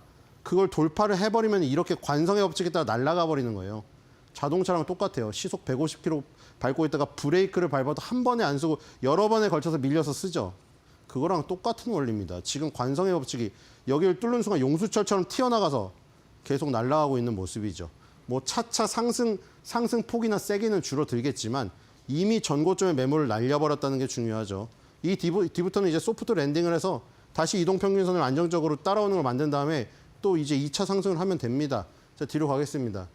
다 역사상 최고가예요. 자, 신흥국 증시가 좋지 않죠. 반면 선진국 증시보다. 자, 밑에서 지금 브라질 증시는 아직도 지금 헤매고 있는 모습이고요. 올라가려면 좀 골치가 아프겠죠. 지금. 그렇죠? 저게 9월 달부터 3개월 동안 쌓인 매물입니다. 뒤로 가겠습니다. 신흥국은 아직 스타트가 안 됐어요. 자, 인도는 브라질하고 좀 다른데 인도가 밑에서 좀 올라왔으나 인도도 마찬가지죠. 지금 전고점 저기 가려면 9월 달에 85,978. 지금 8만입니다. 아직 한참 멀었어요. 지금 거의 9만에서 8만으로 떨어졌다고 보시면 됩니다. 자, 뒤로 가겠습니다. 신흥국 증시는 아주 정체되어 있고요. 자, 중국이죠. 중국도 여기서 갭 상승의 중요성이 보이죠. 우리가 뭐 이동 평균선도 있고요. 고점과 고점을 연결하는 추세선도 있을 것이고 저점과 저점을 연결하는 추세선도 있을 것이죠. 근데 가장 중요한 거는 갭입니다. 갭. 이런 것들이 주봉월봉에서 갭이 있으면 그건 중요도가 더 올라가는 것이고요. 이 갭이란 게 굉장히 중요합니다. 여기서도 다 갭의 지지를 받은 것이죠. 자, 뒤로 가겠습니다. 자, 갭의 지지를 받고 아직 경기부양책으로 인해서 한번 띄운 거 시세가 끝난 게 아니죠, 지금. 자, 심천은 한 단계 위에서 올라가고 있다고 했죠. 자, 이것도 마찬가지죠. 지금 최근의 모습이 굉장히 어지럽지만 결국 갭 위에서 놀고 있느냐, 갭을 깼느냐 그것만 보면 됩니다. 자, 여기 갭 위에서 놀고 있는 거죠, 지금 갭 위에서.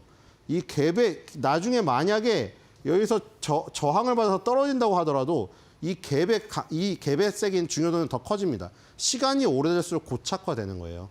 상처랑 똑같습니다. 상처가 오래되면 딱딱해지죠. 딱지가지죠.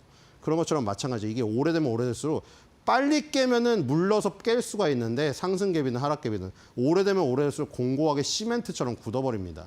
자, 뒤로 가겠습니다. 상해 심천은 희망이 보이고요.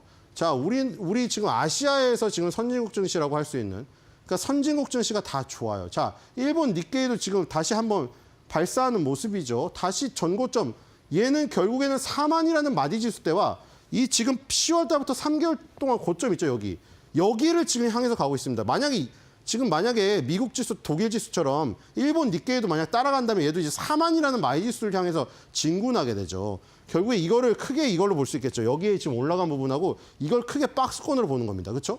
이 박스권이 뚫리면 여기서 여기 올라간 폭만큼 복제되어서 나오는 확률이 높습니다.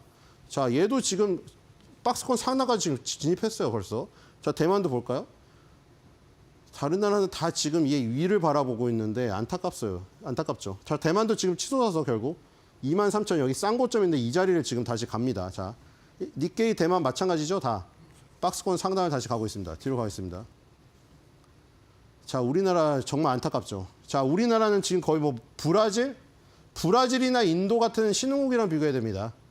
그렇죠? 우리나라가 뭐 증시로는 솔직히 선진국 증시라고 할 수 있는데 아시아에서 대표 증시고 그 명성에 지금 맞지 않는 모습을 보이고 있어요. 아까 브라질이나 인도랑 똑같죠. 지금 여기서 정말 파괴적으로 올라가더라도 정말 첩첩산중입니다. 그렇죠?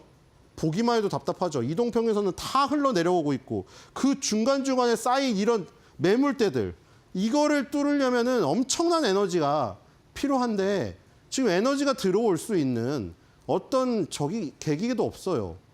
그렇기 때문에 상당히 어렵고요. 여기서 만약에 쌍바닥을 만든다면은 이 반전의 기회가 있는데 문제는 이거를 한 번에 뚫기가 다 어렵다는 것이죠. 결국에 뭐 일본 니케이 대만이 계속해서 끌고 올라가서 신고가를 돌파하고 한참 간다고 한다면 그제서야 조금 따라가겠지만 지금 레벨상 이렇게 3, 4등 이게 전체 지수를 다 세계 지수를 넣으면은 순위가 엄청 밀려요. 막 50이 이런데 아시아 3대 증시 중에 3위로 치면은 지금 3등 증시가 1, 2등 증시보다 앞서 나갈 수가 없습니다, 이게. 그렇기 때문에 상당히 어려운 국면이다. 뒤로 가겠습니다. 아마 큰 상승은 나오기가 힘듭니다. 자, 코스닥은 더더욱이 힘들죠. 코스닥은 지금 오히려 지금 저점 테스트를 가고 있거든요. 만약에 여기가 붕괴되면 이건 지금 차트가 반대잖아요. 반대로 생각하시면 돼요. 급락을 했는데 만약에 힘이 강하다면 V자 반등을 해야 됩니다. 근데 이건 어때요? 급락한 다음에 여기서 횡보하고 있죠. 그러면 추가 급락의 가능성이 있습니다. 만약에 밑에가 뚫리잖아요. 그럼 다시 한번 이것도 중력의 법칙이 작용하는 것이거든요. 만유인력의 법칙 아시죠? 계속 밑으로 힘을 받기 때문에 위로 올라가지 못하면 한 단계 더 계단 밑으로 떨어질 수밖에 없어요. 뒤로 가겠습니다. 상당히 좋지 않은 모습이다. 자, 반대로 원달러 환율. 이건 달러 인덱스인데 오늘은. 자, 이거는 달러 가치를 나타내는 이 지수인데 원달러 환율 차트랑 거의 유사합니다. 지금 달러 인덱스 같은 경우 여러 가지 뭐 주요국 통화에 대비해서 그러는 거죠. 어쨌든 차트가 올라가면 달러 가치가 올라가는 거예요. 그러니까 우리나라에서 외국인이 지금 매도를 치고 만약 나간다. 왕창 매도를 친다. 그럼 우리나라 안에 달러가 없어져요. 걔네가 주식을 팔고 달러를 받아서 나갈 거 아니에요. 그러니까 달러가 없어지는 거죠. 그럼 달러 가치가 올라가잖아요. 여기 지금 이동평균선이 엄청 밀집하고 있잖아요. 여기서 지금 만약 위로 튀어버리면은 지금 아주 좋은 모습이죠. 이 우리나라한테는 안 좋은데 이 모습이 상당히 좋은 모습이에요. 거의 쓰리바닥의 모습이거든요. 21선, 20개, 이건 월봉인데 20개월 선 위에서 더 중요하죠. 그러니까 월봉이니까. 기간이 길어지면 길어질수록 그 중요도는 더해지는 거예요. 그래서 지금 이제 쓰리바닥 찍고 만약 올라서 110달러를 가버린다. 그러면은 네, 상당히 위협이 됩니다. 지금 뒤로 가겠습니다. 물론 우리가 지금 쓰리고는 아니거든요. 쓰리고 아시죠? 고금리, 고환율, 고유가. 다행히 금리는 인하하고 있고, 그렇죠? FRB에서, FOMC를 통해서. 그다음에 유가는 오르지도 않고 있어요. 쓰리고는 아니라서 원고라 그나마 다행일지 모르겠는데 고환율의 문제가 상당히 큽니다. 왜냐하면 주식시장의 수급에 밀접한 관련이 있기 때문에. 외국인 매도 매수에 의해서 원달러 환율 차트가 들려버리거든요. 오늘은 달러 인덱스를 보여드렸습니다만 원달러 환율 차트 똑같아요. 자, 유가가 안정적인 건 뭐 다행입니다. 요거 하나 뒤로 가겠습니다. 항공주 뭐 여행주 나올 때 이거 하나 그냥 적인데 유가 떨어져도 비행기 빌리는 값이 너무 비싸져서 환율이 고환율이 돼서 우리나라는 비행기가 자체적으로 못 만들잖아요. 에어버스나 보잉사에서 장기적으로 빌려서 그거 리스료 내고 있는데 달러로 지급을 한단 말이죠. 엄청난 부담입니다. 자, 지금 1,000억 원 넘게 팔고 있는데 지금은 더 많이 갔습니다. 자, 거래소 코스닥 오늘 다 팔고 있고요. 개인 투자들 또 달려붙고 있죠. 자, 이렇게 수급이 되면은 영원히 오를 수가 없습니다. 이 구도상에서는. 뒤로 가겠습니다. 절대 개인이 캐리해서 오른 적이 없어요. 자, 외국인 결국에는 이틀 해가지고 12월 3일 날 산 거 다 팔아버렸죠? 그렇죠? 5,600억 지금 거의 다 나왔어요. 그냥 하루로 끝나버렸습니다. 자, 개인 투자자들은 결국에 12월 3일 날 팔았던 거 절반 정도 지금 다시 매수했고요. 이대로 가면은 그렇죠. 12월 3일 날 판 거 다시 채워 넣겠네요. 자, 뒤로 가보겠습니다. 오늘은 들어오던 뭐 금융투자 뭐 반기지 않지만 금융투자마저도 나가요. 뭐 증권이 들어오는 거 별로 반갑지도 않지만 단타여서 증권마저도 단타도 안 칩니다 지금. 자, 미국 증시 상단입니다. 애플, 엔비디아, 마이크로소프트 3명에서 아주 경쟁하고 있죠. 아마존닷컴이 조금 떨어져 있지만 그렇죠. 아마존닷컴도 계속 올라가고 있어요 지금 이게. 자, 애플, 엔비디아, 마이크로소프트 순인데 뒤로 가보겠습니다. 어제는 엔비디아 많이 올랐고요. 엔비디아는 뭐 계속 오르네요. 자, 이 도요타 자동차. 도요타가 시가총액 1인데 이건 ETF라고 빼라고 했죠. 0.34고 지금 리크루트 홀딩스가 또 오늘 많이 오르죠. 어제 보여드렸죠. 리크루트 지금 이거 인력 채용 플랫폼이죠. 일본의 고용 시장이 좋다는 걸 대표적으로 나타내는 주가예요, 이게. 뒤로 가겠습니다. 채용 플랫폼이 돈을 많이 번다는 거니까요. 자, 그다음에 이 특징주를 보겠는데 리빙 테크놀로지라는 회사가 23.29 오르고요. 오사카 소다라는 게 12.19 오르거든요. 오사카 소다 한번 볼게요. 이름이 재밌죠? 네, 엔비디아 차트 보시고 들어가겠습니다. 엔비디아 차트는 뭐 언제 봐도 아름답습니다. 자, 귀주모테주 시가총액 상위 하나씩 보이고 넘어가네요. 귀주모테주 차트 상해지수 차트랑 똑같죠? 귀주모테주가 압도적으로 시가총액 1위이기 때문이에요. 뒤로 가겠습니다. 중국 주식이 오른다는 거는 술 기업이 잘 된다는 거예요. 자, 이거 닝더스타이 심천 1위죠. 심천 차트랑 똑같죠? 심천의 시가총액 단독 1위이기 때문이에요. 압도적인. 뒤로 가겠습니다. 그러니까 중국 증시가 오른다는 거는 2차 전지랑 술이 오른다는 겁니다. 자, 도요타 자동차. 도요타 자동차는 지금 헤매고 있죠. 근데 일본 니케이 증시 차트는 위로 치솟았잖아요. 박스권 상단으로. 그러니까 도요타 자동차가 지금 지지부진한데 나머지가 엄청나게 시세를 분출하면서 메꿔주고 있다는 겁니다. 지금 이거. 뒤로 가겠습니다. 니케이는 다른 애들이 도와주고 있어요. 자, 그리고 오늘 특징주 오사카 소다가 오늘 특징적으로 올라서 보는 건데 화학의약품 수지 제품의 생산 및 판매 사업을 하는 회사고요. 기초화학, 기능성화학, 주택시설, 기초화학 제품의 염소알칼리, 염화알리 및 에피클로로 히드린 제품. 이런 것들을 만드는 화학회사네요. 그렇죠? 오사카에 있어서 오사카 소다입니다. 실리카 겔 및 전극 이런 것도 만들고요. 이런 회사입니다. 뒤로 가겠습니다. 기초화학회사네요. 자, 우리나라의 이 섹터별 특징주 상입니다. 자, 어제랑 비슷한데 자, 지금 제사이동통신이 탄생된다는 얘기가 쏙 들어갔어요. 야놀자가 지금 뭐 미국에 상장됐다는 것도 지금 스탑됐고 TMF 사태 때문에 조림 사업도 지금 갑자기 무슨 나무가 잘 베어지나요? 이거 왜 이러죠? 어제부터? 다 대선 테마. 요 속에 포함된 것들이 대선 테마가 다 끼어 있어가지고 지금 이 섹터별로 보면은 이거는 시장을 읽을 수가 없어요. 이걸 보고 하면은 야 오늘 RFID 좋아? 그래핀이 좋아? 조림 사업이 좋아? 야놀자의 나스닥이 진출해? 아니요. 그냥 다 저깁니다. 뒤로 가겠습니다. 다 대선 테마주고요. 대선 테마주 하는 건 자유인데 그거 천하제일 단타대회에 참여할 실력 안 되면은 섣불리 들어갔다가 정말 패망합니다. 안 건드리시는 게 좋아요. 그나마 볼만한 게 자 3D 랜드 부분. 오늘 반도체 소부장이 그나마 괜찮거든요. 지금 테크윙, 유진테크, PSK 홀딩스, KC텍, SK하이닉스, 제우스, PSK 있는데 코스닥 종목이 5개 정도 있고요. 코스피가 2개 정도 있죠. 자 뒤로 가보겠습니다. 그나마 반도체 소부장이 좀 움직이긴 하는데 자, 테크윙이죠. 자, 테크윙 차트가 테크윙이 여기서 엄청 급등했죠. 테크윙이 후공정이거든요. 후공정 테스트 장비 업체 만드는 회사인데 옛날에 후공정을 별로 안 쳐줬잖아요. 우리가 패키징하고 테스트하는 쪽을 별로 쳐주질 않았는데 이게 왜 지금 떴냐면은 결국에는 이 옛날에는 뭐 숫자가 빨리빨리 내려갔잖아요. 예를 들어서 뭐 40나노에서 24나노, 막 10나노 확 내려가서 지금 메모리 반도체도 어느 정도 수준에 왔어요? 메모리 반도체도 좀 있으면 10나노 밑으로 떨어져요. 그러니까 여기서 이제 숫자가 빨리 줄어들기가 힘들죠. 비메모리 반도체는 어떻게 됐어요? TSMC랑 삼성전자 뭐 요즘에 하도 안 나와서 그런데 이제 스포트라이트가 벗어나서 3나노, 2나노, 1나노 막 0.5나노 이 얘기 나오고 있잖아요. 그럼 이제 숫자를 확 줄이기가 힘들단 말이에요. 그러니까 전공정 단에서 더 이상 숫자를 민감하게 빨리 줄이기가 한계에 부딪히니까 그 다음에 어떤 싸움이 갔냐?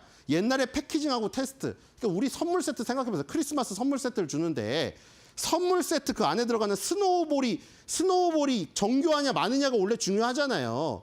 그렇죠? 물론 포장도 예쁘게 하지만 솔직히 포장 다 뜯어가고 버리는 거 아니에요. 그런데 지금은 어떻게 됐다? 스노우볼을 중국산이든 한국산이든 대만산이든 정말 다 정교해가지고 누가 하자가 있는지 가리기가 어려운 수준에 온 거예요. 전부 다 스노우볼을 흔들면 진짜 눈처럼 내려요. 그럼 누가 어디서 싸움이 갈리겠어요, 그게. 누가 스노우볼을 얼마나 더 예쁘게 포장하는지 아니면 스노우볼의 양품 수준, 그렇죠? 수율. 100개를 생산했는데 옆에는 99개를 양품을 뽑아내는데 나는 58개밖에 양품을 뽑아내지 못한다. 그럼 싸움에서 지는 거거든요. 그래서 그때부터 후공정이 갑자기 중요도가 올라가더니 후공정 기업이 막 뜨기 시작했어요. 테크윙은 아직도 그 모습이 남아있거든요. 지금 이수페타시스나 한미반도체 주가 어디까지 갔어요? 20개월 선 깼거든요. 지금 테크윙은 어디 걸려 있어요? 10개월 선에. 그러니까 지금 아직도 후공정 장비단에는 힘이 아직 실려 있다는 게 여기서 드러나요. 지금 상승폭이 어마어마했죠. 지금 여기서 조정을 한 다음에 여기 10개월 선에 걸려 있습니다. 이런 것들이 후공정 장비에 몰려 있어요. YC라는 기업도 그렇고 테크윙도 그렇고 다 후공정 테스트 장비 만드는 업체들이거든요. 여기 보시면은 반도체 테스트 검사 장비 해가지고 SK하이닉스, 마이크론, 키옥시아, 인텔, 인피니언 이런 회사들에게 다 장비를 제공하고 있다. 세계적인 회사고 다 골고루 있죠. 비메모리 반도체, 낸드 플래시, 종합 반도체 업체, 자동차 반도체 회사까지 다 얽혀 있습니다. 후공정 테스트 장비, 그렇죠? 아직도 10개월 선에 지금 걸쳐 있기 때문에 기회가 있습니다. 이런 것들은. 뒤로 가겠습니다. 그러니까 반도체 소부정을 하려면 10개월 선에 걸려 있는 것을 해라. 자, 그다음에 전선주가 괜찮습니다. 전선주에는 아직 그 지저분한 대선 테마주가 아예 양념이 묻지 않았어요. 자, 일진정의가 오늘 제일 많이 오르고 있는데 일진정의 한번 볼까요? 자, 제가 히타치도 보여드렸고 HD 현대일렉트릭도 보여드렸죠. 히타치, HD 현대일렉트릭 다 지금 신고가 수준이에요. 그렇죠? 자, 일진전기는 10개월 선에 걸쳐 있죠. 그러니까 지금 중소형주 중에서 1등 주고 전체적으로 봤을 때 전 세계를 봤을 때 일본의 히타치, 그다음에 우리나라의 HD 현대일렉트릭 이렇게 대형주 1, 2등주가 있고 그다음에 중소형주를 건드리실 분들은 일진전기 같은 걸 해야죠. 이 차트의 흐름은 어때요?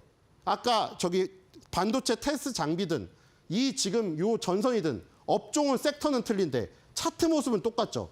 테크윙하고 이 일진전기의 똑같은 점 뭐예요? 10개월 선에 걸려 있다는 거.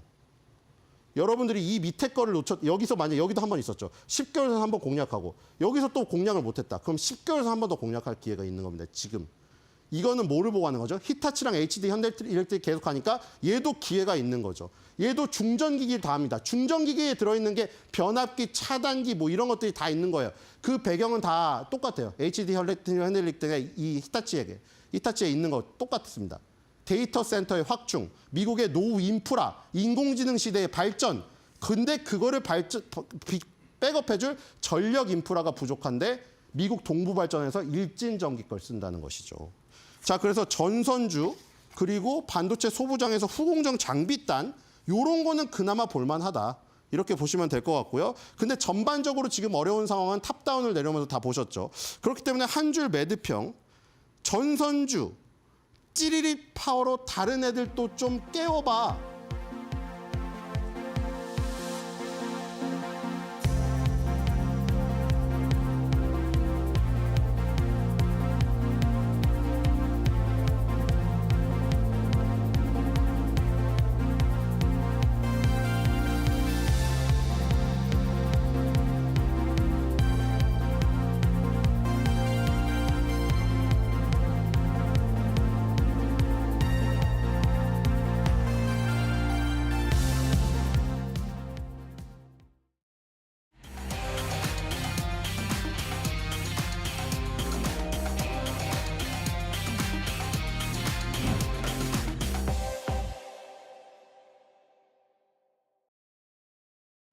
대담한 대담 시작을 하겠습니다. 윤석열 대통령의 그 탄핵 관련 국회 표결이요. 그 7일 오후 7시쯤 진행될 예정입니다. 이제는 탄핵 전국까지 본격화되고 있는 상황인데 금융시장에 미칠 영향력에 대해서 오늘 자세히 진단해 드리도록 하겠습니다. 제 옆에 김한진 박사 와 계십니다. 어서 오십시오, 박사님. 네, 안녕하세요. 네. 자, 오늘 박사님의 그 의견을 들을 수 있어서 굉장히 의미가 남다른데요. 지금 글로벌 금융 투자 업계가 어떻게 보면 한국의 정치와 경제 상황을 우려하고 있다고 합니다. 어떻게 보십니까? 네, 그렇지 않아도 이제 트럼프 당선자가 내년 1월 20일 취임을 하면 뭐 관세를 인상할 텐데 그 과정에서 뭐 넓게 보면 조금 뭐 세계 교역이 조금 줄 거고요. 그리고 조금 뭐 좁혀서 보면 결국 위안화가 절하되고 전체적으로 동아시아 환율이 움직이고 조금 안 좋은 쪽으로 절하되고 그리고 전체적으로 뭐 수출로 조금 우리가 지금 그 버텨 나가야 되는데 그런 측면에서 굉장히 경제적 어려움을 겪을 것이다라는 것이 이미 이제 다 알려져 있지 않습니까? 이런 상태에서 이제 정치적인 불확실성, 전국 불안 이런 것들이 이제 같이 가세되니까 이제 이런 것들이 외국인들의 투심을 제한할 수밖에 없는 거죠. 일단은 잘 모르겠다. 전국이 불안하니까 조금 지켜보자. 그러다 보면 뭐 원래부터 좀 트럼프 당선인 때문에 한국 시장에 대해서 조금 뭐 이렇게 스탠스가 좋지 않은 상태에서 더 안 좋아지는 이제 그런 상황이 되는 것 같고요. 우리나라 금융산업, 금융시장에 대한 신뢰성이 상당히 이제 이번 사태로 금이 간 것은 사실인 것 같습니다. 네. 그러니까 정치나 경제적인 불확실성이 좀 커진 한국 경제의 모습인데요. 지금 그러면서 중장기적으로 한국의 신용평가 등급에 영향을 주지 않을까? 이런 목소리도 일부 있습니다. 만약 국가 신용등급이 떨어지게 되면 대외 투자자들이 한국을 보는 그 매력이 좀 감소하기 때문에 대외 이미지 실추라는 부분에서도 상징적으로 좀 잃을 게 있지 않나? 이런 우려가 생기기 마련인데 박사님 어떻게 이걸 접근해야 될까요? 네, 결론적으로 말씀드리면 당장 뭐 국가 신용 등급에 영향이 있지는 않을 것 같고요. 계엄 사태 때문에. 하지만 분명히 워치하고 있을 겁니다. S&P 신평사가 최근에 밝혔죠. 당장 뭐 계엄 사태로 인한 뭐 국가 신용 등급의 뭐 변화는 뭐 고려하고 있지 않다라는 것이 이제 그들의 입장이고요. 아마도 피치라든지 다른 신평사들도 비슷한 입장이지 않을까 싶습니다. 다만 지금 우리나라 신용 등급이 상당히 높은 상태거든요. 뭐 S&P를 기준으로 말씀드리면 AA 고요. 독일, 싱가포르, 미국 다음이거든요. 일본보다도 2단계 높은 상태고요. 그런 상태에서 앞서도 말씀드렸듯이 내년도에 한국 경제의 전체적인 거시 환경이 조금 경랑 속으로 들어가는 그런 상황에서 정치적 리더십이 부족하다. 그런 상태에서 내수, 뭐 가계부채라든지 또 자영업자 연체율이라든지 이런 내수 쪽에서의 어려움이 좀 있기 때문에 종합적으로 고려했을 때 아마도 지금은 신용등급을 건드리지 않겠지만 신평사들이 조금 어떤 계기가 만들어지면 그 계기라는 것은 이제 거시경제에 약간 불안한 조짐이 보인다든지 또 트럼프 대통령이 이제 내년 취임해서 조금 관세를 인상하는 속도가 좀 너무 빨라진다든지 이러면서 이제 한국 경제가 피해를 받는 그런 부분에 대해서 우려가 커진다든지 네. 이러면 이제 신용 등급을 건드릴 수가 있는 거죠. 예. 예. 지금 박사님 잘 말씀해 주셨는데, 예, 그렇습니다. 그 글로벌 신용평가사 S&P 같은 경우에는 실질적인 영향이 좀 제한적일 것이다라고 얘기를 했고, 예, 무디스 같은 경우에는 이게 장기화됐을 경우에는 뭐 부정적이다. 왜냐하면 이제 맞습니다. 국제금리가 뜨기 때문에 한국 경제에는 그렇게 큰 좋은 영향은 안 주겠지. 이런 코멘트를 했으니까 박사님의 의견에 이런 의견들이 좀 묻어나는 것 같습니다. 그래서 말씀드렸고, 근데 사실 우리가 기억하겠지만 박근혜 전 대통령의 그 탄핵 전국 당시에도 국가 신용등급이 유지됐었잖아요.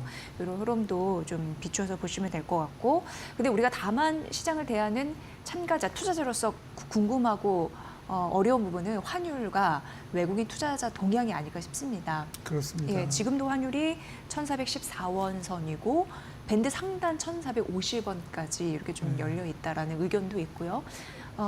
어떻게 이거는 좀 바라보면 좋을까요? 예. 환율 역시 좀 단기적인 후폭풍은 좀 지나간 것 같고요. 지금 뭐 어쨌든 탄핵 그 당일날 야간 선물 시장에서 1,444원까지 올랐지 않습니까? 네. 이런 부분은 이제 조금 일단락된 것 같고요. 통상 이런 정치적 이벤트들은 뭐 가장 그 어두운 데를 지나가면서 조금 일단 트레이딩이 마무리되는 부분이 있고 또 아마 한국은행도 좀 시장 개입을 우리 정부도 이제 할 수밖에 없는 상태고 이런 부분에서는 당분간은 저는 1,410선, 뭐 1,400선, 뭐 10선, 뭐 1,400원에 가깝게도 이제 안정될 수 있다고 생각합니다. 상황에 따라서는. 그래서 그렇게 보는 이유는 사실은 그 원달러가 9월 말부터 많이 올랐거든요. 9월 말에 1,305원이었습니다. 바닥이. 그래서 뭐 우리나라 환율뿐만 아니라 엔달러도 그랬고요. 사실은 중국 위안화도 9월 말 기준으로 보면은 거의 한 5% 올랐거든요. 절하됐습니다. 달러 자체가 한 10% 올랐죠.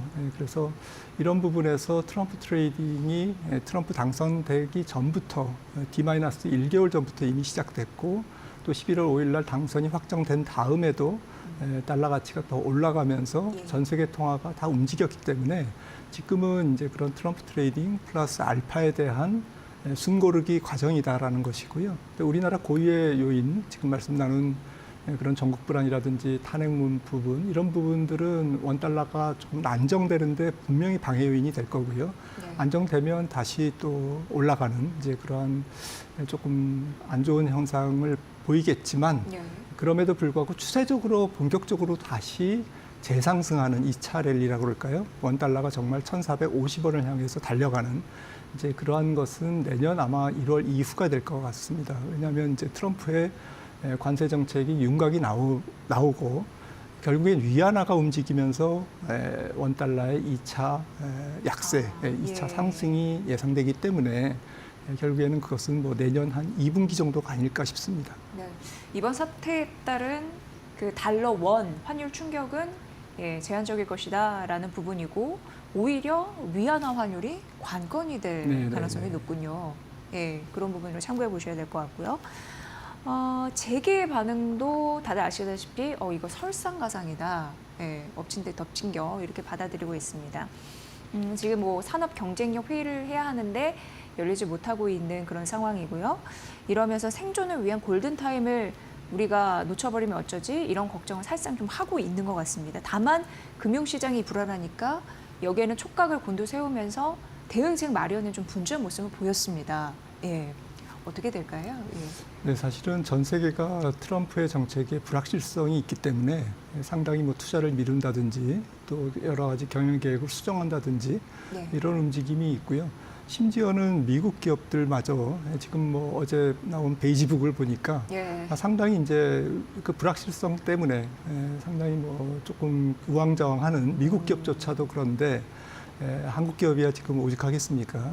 중국에 대한 관세 인상에 아주 그 가까이 피해국이 될 수밖에 없는 그런 상황이기 때문에 그런 측면에서 지금 컨트롤 타워가 없고 정부 행정이 좀 구심점 있게 돌아가지 못한다는 부분은 재계 입장에서는 굉장히 지금 곤혹스러운 그런 입장일 거고요.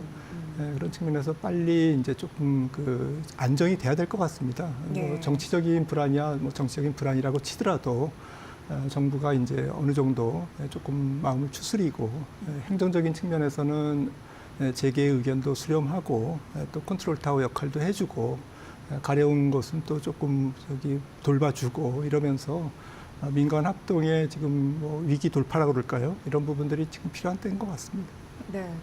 근데 사실 어떻게 보면은 우리나라에서 중요한 거는 제조업이잖아요. 근데 대표적으로 반도체 그리고 뭐죠 자동차 이런 섹터인데 그런 주요 기업들이 사실 미국에 수십조 원의 투자를 한 상황에서 지금 외교적인 지원력을 굉장히 중요하게 또 그런 구원의 손길 네. 쉽게 얘기하면 좀 필요로 하는 상황인데 미국 칩스법 관련해서도 이제 보조금이 축소가 되고 어쨌든 이제 관세가 확대되고 이런 위기에 또 놓여 있단 말이죠. 맞습니다.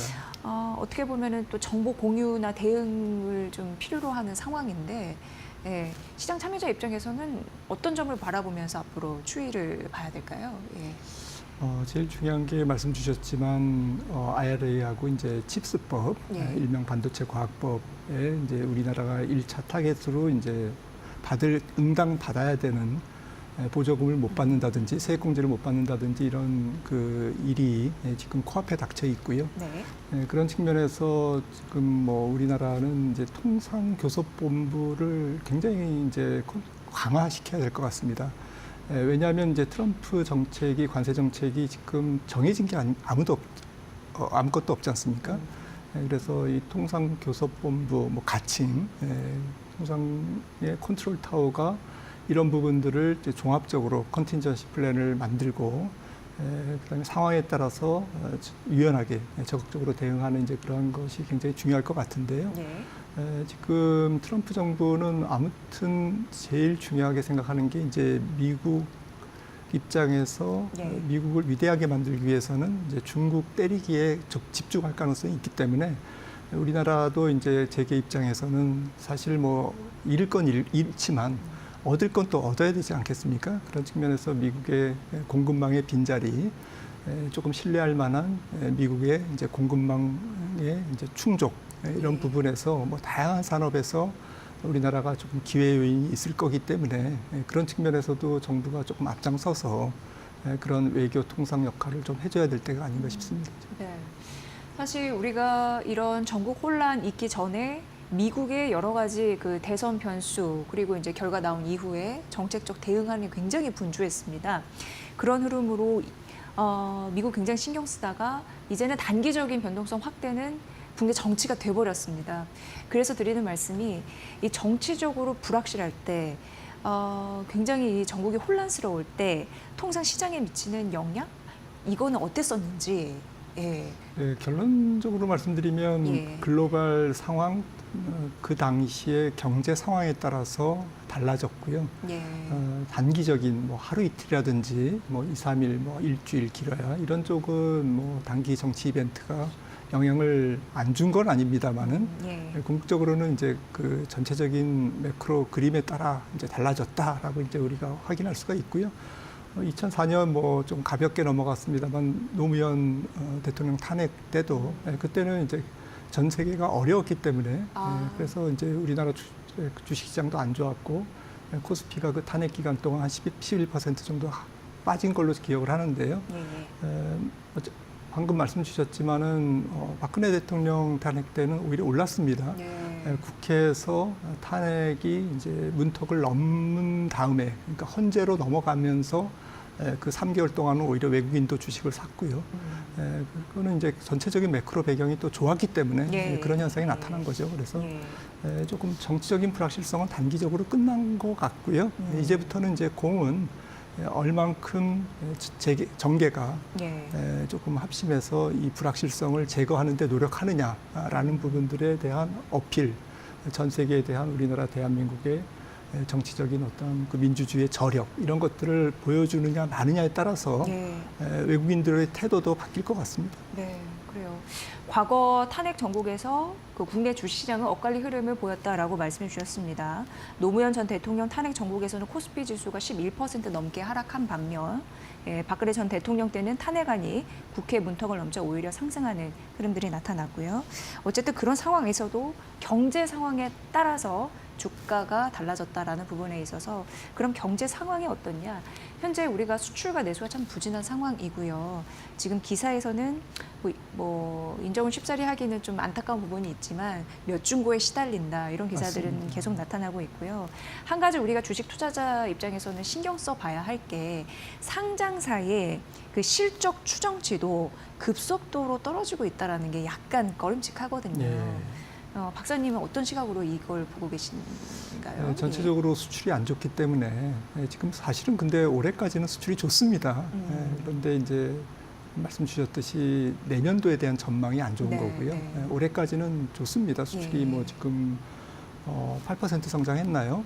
지금 11월까지. 그래서 상당히 반도체는 양호한데. 효자 노릇을 하고 있는 네, 상황이고 전체적으로 괜찮습니다. 자동차랑 그런데 지금 내년 수출은 지난번에 한국은행 금통위 때 뭐 하는 쪽에서 발표를 했지만 올해 한 6.8% 거의 7% YOY로 증가하는 그런 그 좋은 호조세에서 내년도에는 1.5%를 전망했거든요. 1.5%로 하면은 이제 분기별 혹은 월별로는 이제 역성장이 여러 번 나온다는 얘기입니다.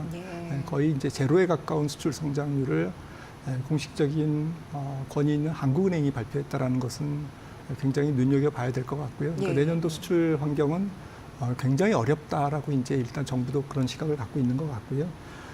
그래서 뭐 수출 기업이 코스피 영업이익을 거의 한 70% 가까이 설명하기 때문에 지금 방금 전에 말씀 주셨듯이 우리나라 영업이익의 한 3분의 2, 코스피 해당 기업의 한 3분의 2가 3개월 전보다 이익 좀 수정, 아래쪽으로 수정하는 비율이 거의 한 8%, 마이너스 8%를 하향 수정했습니다. 그래서 이런 부분들은 이제 관세 정책에 따라서 또 달라질 거겠지만 특별히 지금 2차 전지, 또 반도체 이런 쪽의 하향폭이 내년도에 영업이익이 줄 것이다라고 하는 이제 하향 컨센서스가 조금 늘고 있다라는 점이 그런 점도 이제 지금 코스피의 조금 상승을 억제하는 그런 요인인 것 같습니다.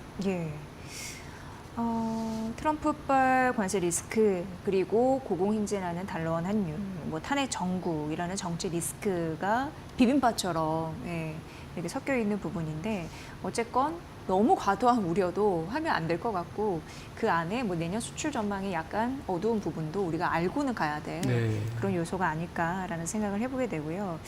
지금 어쨌든 전국 불안을 잠재우기 위한 노력은 해야 됩니다. 양당 굉장히 치열하게 앞으로도 논쟁을 할 것 같다라는 생각이 들고요. 어떤 자세로 좀 임해야 될지 이따 좀 들어보도록 하겠습니다. 박사님의 의견을요. 제일 뭐 우리가 주목해야 될 부분은 주가 자체의 밸류에이션이라고 저는 생각합니다. 주가 자체의 밸류에이션이 싸면 사실은 주가 자체는 악재에 둔감하고 호재에 민감할 수밖에 없거든요. 반면에 이제 주가가 굉장히 비싸지면 악재는 뭐 굉장히 민감해지고 호재에는 둔감해집니다. 지금 근데 사실 미국 증시와 우리 한국 증시가 상당히 상반된 밸류에이션을 갖고 있죠. 물론 이제 한국 증시가 구조적인 면도 있고 오늘 말씀 나눈 여러 가지 좀 트럼프의 정책에 대한 불확실성도 있지만 한국 증시가 많이 싸져 있다라는 점에서는 너무 두려움으로 한국 증시를 접근할 필요는 없지 않느냐라는 게 제 의견이고요. 반면에 미국 증시는 지금 굉장히 잘 나가고 나쁠 게 없습니다. 아무리 눈 씻고 찾아보려도 나쁜 게 없는 그런 증시는 조금씩 조심해야 된다라는 거죠.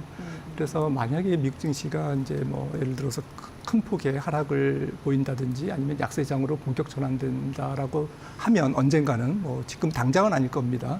아마도 저는 내년 한 1월이나 뭐 1분기 정도가 아닐까 싶은데 그럴 때 한국 증시는 상대적으로 뭐 미국 증시 하락에서 자유로울 수는 없지만 지금 이미 밸류에이션이 싸져 있기 때문에 투자자분들이 미국 증시가 떨어지면 한국 증시도 많이 떨어지겠네라고 생각을 할 텐데 막상 그렇지는 않을 것이다라고 하는 것을 조금 위안 삼아서 하지만 이제 지금 우리나라는 더 이상 나빠질 건 없지 않습니까? 이제 좋아질 일만 전국까지 더 이상 악재가 또 뭐가 있겠냐 이런 그런 상태에서 주가는 밸류에이션이 싸져 있다라는 거죠.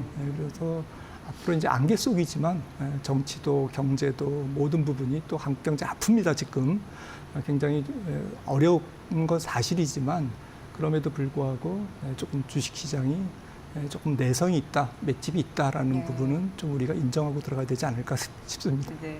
저희 마켓나우 2부에서 지금 속보로 보여드렸는데 갑자기 이제 이 질문도 드려야겠다는 생각이 지금 불쑥 드는 게 비트코인이 사상 첫 10만 달러를 돌파를 했거든요. 근데 이제 제가 여쭤보고 싶은 건 글로벌 자산의 머니 무브, 네, 이런 현상들, 그 투심들, 그걸 좀 파악해 보고 싶은데 갑자기 돌발 질문이긴 하시지만 평소 갖고 계신 생각이 있으실 것 같거든요. 네. 네, 암호화폐는 뭐 예. 변동성은 있겠지만 트럼프 정부 4년간 주목해야 해서 봐야 할 자산이 아닌가 싶고요. 네. 전체적으로 글로벌 머니 무브는 지금 뭐 워렌 버핏이 조금 답을 줬습니다. 밸류에이션이 높아진 미국 증시 또 위험자산 시장에서 조금은 비중을 줄이는 네. 그러한 머니 무브가 일어나고 있고요. 지금 미국 시장이 뭐 연말 또 길게 보면 연초까지는 예. 좀 포모가 있을 수 있거든요. 그래서 이런 부분에서 너무 지금 잘 나가는 주식시장에 좀 그 돈을 더 이렇게 웨이트를 비중을 더 높이는 것은 좀 그 위험 관리 측면에서는 위험할 수 있다라는 예. 생각이고요. 조금 예. 안전자산 비중을 높이면서 차분하게 대응하시는 게 좋지 않을까 싶습니다. 네. 오늘 김한진 박사님 모셔서 이 전국 혼란 속에 한국 경제 어떻게 바라보고 전략도 어떻게 취해야 될지 한편으로는 그 의견을 좀 들을 수가 있었습니다. 어떻게 보면은 정치 변동성 이게 단기적으로 가장 큰 이슈가 있을 수 있지만 사실 모든 건 지나가잖아요. 그리고 남은 건 장기적으로 봤을 때 기업의 펀더멘털 기초 체력일 것 같고요. 그리고 국제 정세가 더 큰 변수일 수도 있어서 우리가 그 정치적인 부분 외에도 항상 이제 박사님 모셔서 그런 부분 저희가 시각과 좀 점검을 받을 수 있었으면 좋겠습니다. 자주 좀 나와주시고요. 예, 대담은 대담에서도 솔직한 의견 부탁드리도록 하겠습니다. 오늘 김한진 박사와 함께했습니다. 박사님 잘 들었습니다. 고맙습니다.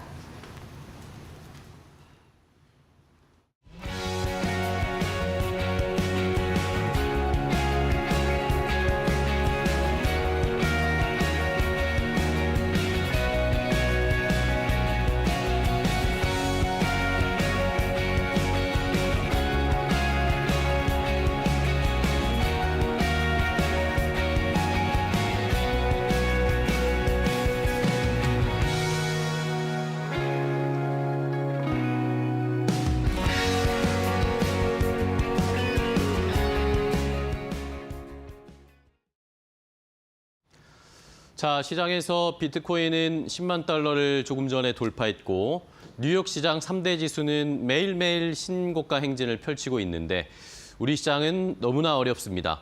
날씨가 추워지는 게 그대로 체감될 정도로 증시에서도 찬바람이 쌩쌩 불고 있는데요. 자, 여러 가지 악재들, 트럼프의 당선 이후의 시장의 부담, 근데 여기에다 더해져서 지금 국내 정치적인 리스크까지 함께 부각이 되면서 자, 시장이 어려워지고 있습니다. 그리고 우리 시장은 이제 탄핵 정국을 또다시 맞게 됐습니다. 탄핵 정국에서 어떻게 대응해야 할지 일단은 전략도 세워야 되는데 이 탄핵 정국이 어떻게 진행되는지 절차를 한번 좀 아셔야 할 것 같아서 정리를 해드렸습니다. 자, 8년 만에 다시 탄핵 열차가 출발했습니다. 탄핵 정국으로 빠져들어서 이제 표결도 해야 되고 헌재에 가서 또 결정도 봐야 되고 여러 가지 지금 고난들이 이제 시장 앞에 펼쳐져 있는 건데요. 자, 일단은 8년 만입니다. 야당 6개 야당이 어제 대통령 탄핵 소추안을 국회에 제출했습니다. 그리고 간밤에 새벽에 이것을 본회의에 보고했습니다. 자, 탄핵 소추안을 제출하면서 여기에다가 플러스로 형법 제87조 내란죄로 고발도 함께 진행을 했습니다. 자, 이게 본회의에 보고가 됐기 때문에 이제는 이 법률상 24시간 이후부터 투표가 가능하고요. 72시간 이내에 표결을 해야 됩니다. 그러니까 보고가 된 이후에 하루가 지나고 나서 표결을 할 수가 있고요. 72시간 내에 표결을 마쳐야 이것이 효력이 형성이 되는 겁니다. 자, 새벽에 본회의에 보고를 했고 말씀드린 대로 조금 전에 속보가 전해졌는데 민주당에서 이 투표를 7일 날 하겠다. 토요일 저녁 7시에 표결을 하겠다라고 예고를 했습니다. 자, 그 사이에 이제 오늘, 내일 엄청난 여론의 변동이 생길 겁니다. 이것이 또 시장에 어떤 영향을 줄지를 시청자분들이 잘 파악하셔야 되겠고요. 어쨌든 주말에 표결을 하기 때문에 그때까지 또 어떤 변수들이 생길지 굉장히 좀 금요일, 토요일 혼란스러운 여러 가지 뉴스들을 아마 접하게 되실 겁니다. 자, 이렇게 어쨌든 표결에 붙여집니다. 7일에 표결을 하게 되는데 가장 중요한 것은 이 7일에 표결을 할 때 과연 이것이 가결될 것인가의 여부입니다. 지금으로 봐서는 쉽지는 않을 수도 있다라는 예상들이 나오고 있는데 자, 헌법에 보시면 국회 제적위원 과반수의 발의와 국회 제적의 3분의 2 이상이 찬성을 해야 됩니다. 우리나라 국회의원 제적 인원이 300명입니다. 그러니까 3분의 2 이상을 찬성해야 된다는 건데 200명 이상이 찬성을 해야 되는 겁니다. 자, 제적의원의 3분의 200석을 넘어야 되는 것인데 자, 국민의힘의 총의석, 국민의힘뿐만 아니라 더불어민주당이 지금 170석이고요. 그리고 조국혁신당, 그 외에 다른 야당, 무소속까지 합치면 192석이 됩니다. 이게 오타가 나왔네요. 국민의힘 외에 총 192석, 192석입니다. 8표가 모자라죠? 8석이 모자릅니다. 그런데 지난번에 이 계엄과 관련해서 계엄을 이제 해제해야 된다라고 찬성한 국민의힘 의원이 18명이 있었습니다. 18명이 만약에 함께 가결 찬성을 하게 되면 무난히 통과가 되는 것인데 지금 조금 전에 오늘 오전에 또 나왔죠. 국민의힘에서 이 탄핵을 반대할 것이다. 당론을 정했답니다. 그렇기 때문에 이 18명이 움직이지 않을 가능성이 높아지고 있고요. 그렇다면 8명 정도에라도 이탈이 나와야 200석이 넘어가는데 이것도 지금 안개 속입니다. 아무도 알 수 없는 상황, 국회의원 개별의 선택에 따라서 지금 달라질 수 있다라는 겁니다. 자, 이렇게 만약에 그런데 통과가 된다, 가결이 된다라고 하면 그 다음으로는 이제 법제사법위원회에 가서 이것을 헌법재판소에 정본을 제출해야 되는데 이건 아마 뭐 금방 진행이 될 것 같습니다. 왜냐하면은 정청래 의원이 법제사법위원장이거든요. 민주당에서도 강경파인, 탄핵의 강경파인 정청래 의원이기 때문에 이거는 빠르게 헌법재판소로 제출이 될 겁니다. 자, 그다음 헌법재판소에 가더라도 지금 여러 가지 논란들이 있는데 지금 원래 헌법재판관이 9명이 총 정원인데 3명이 공석으로 되어 있어요. 국회 추천목 3명이 지금 아직 결정되지가 않아서 6명밖에 없습니다. 자, 그런데 탄핵 결정은 헌법재판관 6명의 찬성이 필요합니다. 그러니까 이 6명의 재판관이 모두 다 찬성을 해야 탄핵이 되는 것인데 이론상은 가능하지만 이게 만장일치가 나올 수 있을 것인가에 대한 의심. 그리고 법리 분석을 할 때는 사건 심리에는 재판관 7명이 필요합니다. 이러다 보니까 지금 6명이기 때문에 이게 과연 합당한 당위성을 얻을 수 있느냐 논란이 되고 있고요. 일단은 효력 임시 정지가 되어 있는 상황이기 때문에 뭐 이론상으로는 그냥 진행은 할 수는 있는 상황입니다. 자, 마지막으로 또 중요한 것이 말씀드린 대로 지금 3명의 재판관이 없는 상황인데 이것을 일단 여야 합의로 추천을 하더라도 임명을 대통령이 하거든요. 근데 만약에 윤석열 대통령이 이걸 거부해버리면 이게 또 논란이 생기고 시간이 굉장히 길어질 수 있습니다.